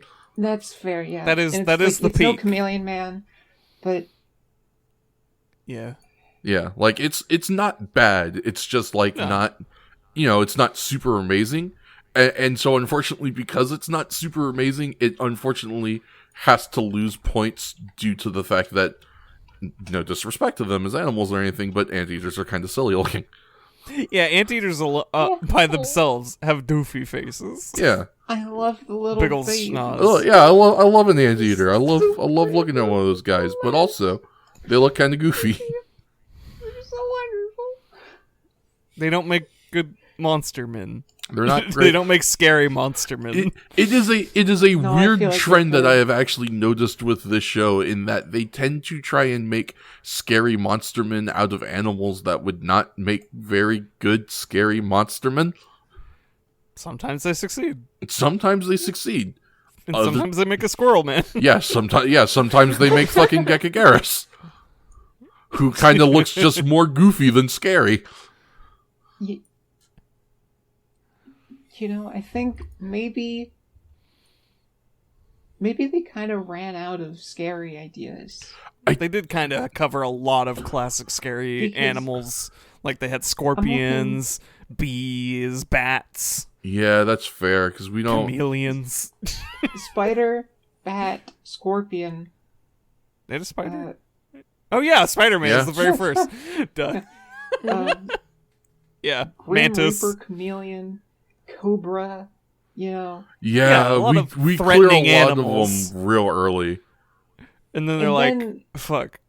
What do we do now? And then I feel like, what are you left with is the big, more intimidating, hairy animals of, wolves or lions. Mm-hmm. And those costumes probably need to be done pretty well. Yeah. In order to really sell them. We are going to get a Wolfman eventually. But, yeah. Yeah. I'm looking forward to that guy. Yeah. They also had spooky plants, which also helped, and lizards and dinosaurs were a couple of whatever the fuck Yamogalus was. I forget what Yamogalus was legitimately. Was that the mushroom? No, because that's mushroom work. Later. Oh right. I guess maybe we could have had a shark or something. Right? Yeah, I don't know. I do feel like there are a lot of animals that, and maybe it's just one of those we haven't gotten to them yet, but there definitely feels like there are a lot of scary animals or traditionally frightening animals that have been left on the cutting room floor for whatever reason.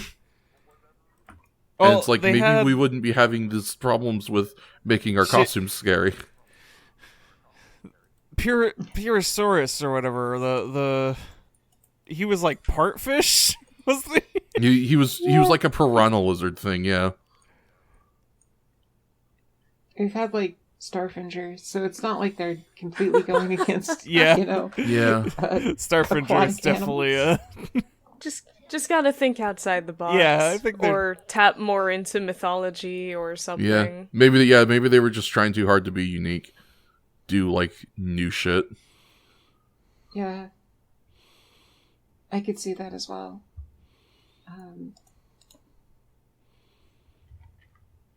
I honestly don't know what Yamogalus is. I'm looking at him and I'm just what the fuck is this thing? He's like a newt, a salamander or something. Oh, that sounds the name about right. implies that it's probably a gecko, but yeah. I think Yamogalus is Gekagaris. Listen, he was Gecko. Oh yeah, it's in the fucking description too. Yes, he was a gecko with a death ray. Yes, very happy that was our slide boy. he really had no gecko-like abilities. No, he didn't have a single one because they just gave him a heat ray and then he slid down a slide. And got killed by one random guy who never showed up again. Yep. That's why we had to start the miscellaneous kill count. So Gekagaris is truly historic. Yeah. Very notable indeed. Anyway. Rest in peace, Death Raid Rabbit. I still remember you. And your skeleton. And your skeleton. Always gotta remember the skeletons. Paper skeleton. Rest in peace. And then, they revive everybody. Mm-hmm. We bring everyone back to life with the anti-Amazon curse pills.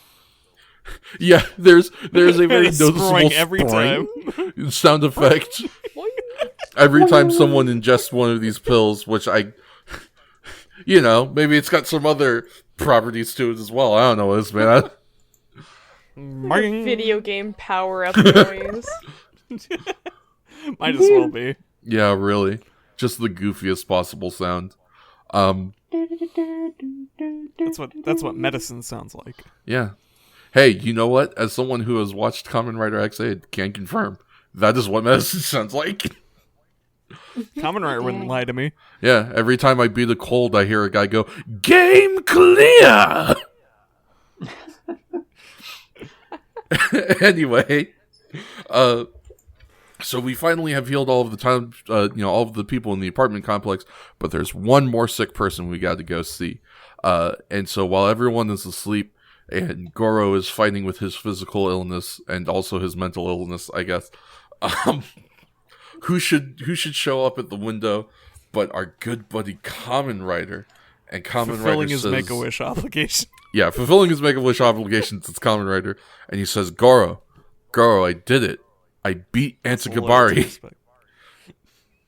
And Goro's like, really? You did it? And he says, yeah. Instantly recovers. Yeah, I beat Antikabari, and that means you need to beat your injuries too. You got to get better, okay? Okay, Kamen Rider, I swear I will. And then, Kamen Rider dies. Fucks off. Yeah, and then Goro dies. And then we cut to Goro's funeral. He's buried next to Dummy. Yeah, next to Dummy. An eye for an eye. Yeah. An eye for an eye. Hayato failed Goro, and now Goro fails Hayato. Damn. The episode ends on Hayato openly sobbing in the rain on Goro's grave. Yeah. Chikai! It's really dark. And then, Kamen Rider just walks off somberly as we fade to black. Yep. That's the last episode of Kamen Rider. Yeah. Yeah. Thank you for coming along with us on Long Time First Ride. Rider, First Time Rider. Join us for the season 2 of Long Time Watcher, First Time Writer, where we watch The Simpsons in reverse order. Whoa. Oh no. Nope. Actually, weirdly, for some reason, I've all of a sudden needed to end the podcast. Yeah, that was a joke. My apologies. We're gonna watch all of Doctor Who, but only when the words "what" are mentioned. Sure. I mean, at least it'll be shorter than actually watching all of Doctor Who. Whoa. Yeah. Hey everybody, great news. I have diverged us from this timeline into another one where Goro lives. Whoa! Hey, cool. Good job, B! Just like that? What happens? Yeah. I thought it'd be a little more convenient, a little more conducive to our future plans. That's fair. That's pretty cool. Hey, we're probably going to have to have a conversation with you and the Time Police about your ability to just manipulate the timeline like that, but that's for a different podcast. No, so, I won't snitch. Yeah, me either. $50 on the Patreon, and I'll write a mini Time Police play. $50 on the Patreon. Dramatic reading of it. And you can send us back to our own timeline. Yeah, you can curse us back to the hell timeline. Well, we won't go without a fight, so we hope you own knives. Yeah, it's an entry fee. I think the level of goofing that is happening means we are just about done for the evening. Yeah. Does anybody have any additional bits they want to get in, or comments or statements before we wrap it up? No, you could you could tell us how it ends. Oh, yeah, to be fair, we have not even actually properly finished the episode yet. So yeah, Kamen Rider visits Goro. Goro gets all excited. Kamen Rider leaves. The others wake up, and Goro's like, Kamen Rider visited me. And Mari immediately is like, I know, in your dreams, right? And he's like, no, he was actually here. He actually showed up. He really visited me. And, Tachibana is like, yes, that's gotta be it. It's true. Kamen Rider really did visit him. Goro, you gave Kamen Rider the strength to beat Antikabari, and now Kamen Rider is coming back to give you the strength to beat your injuries, so you gotta get better, okay? And we, of course we cut, as we always do, to Hayato driving his motorcycle somewhere, And again, we have stopped praying for our grandpa, so he is no longer renewing his vows. So we're back on that, like, whose ass do I bust next week tip. Yeah, it's like, what new horrors will Shocker unleash next? And it's like, that's good, but honestly, if there was one time to bring back the Renew Your Vows one, it was absolutely this episode. Are you kidding me? Very Yeah. good. He literally did that in fiction. Mm-hmm. I also feel a bit bad, given how happy of an ending this episode had. Hayato looks really upset during the ending when he's driving off during the little narration sequence. He does. Like, he sincerely looks like he's in a bit of inner turmoil. He needs a week to recover. I mean, yeah, he's had a kind of a traumatic day, or days, as it were. Probably the second most important man in his life was almost killed because of his inability. So. Oh, Tachibana? Sure. Didn't know he was in such danger this episode. Like, Tachibana. Off-screen peril. Tachibana, all I'm going to say is call me. I'll treat you right. I think this episode was the real establishment of Taki and Hayato, because in the similar scene that Hongo had, it was Tachibana helping him develop the new special move. Yeah. So we've clearly established the boundaries that Tachibana is Hongo for life. Yeah. Like, he is an OG. Like, Taki, that's Hayato's boy. Yeah. Hongo walked into the cafe, saw Tachibana, and said, "Oh, now I know why this place is called Snack Amigo." Honestly, same. Yeah. That's a wrap. Have a good night, everybody. Man's a combo. Why would that, of all things, cancel you, B? Oh, yeah, please. that was... I don't know. I'm embarrassed. Don't be embarrassed. I was around in October that was last a good. year. That was a good bit. You Don't don't be embarrassed, just you talk be to him. embarrassed about that. Just talk to him, Pete. Yeah.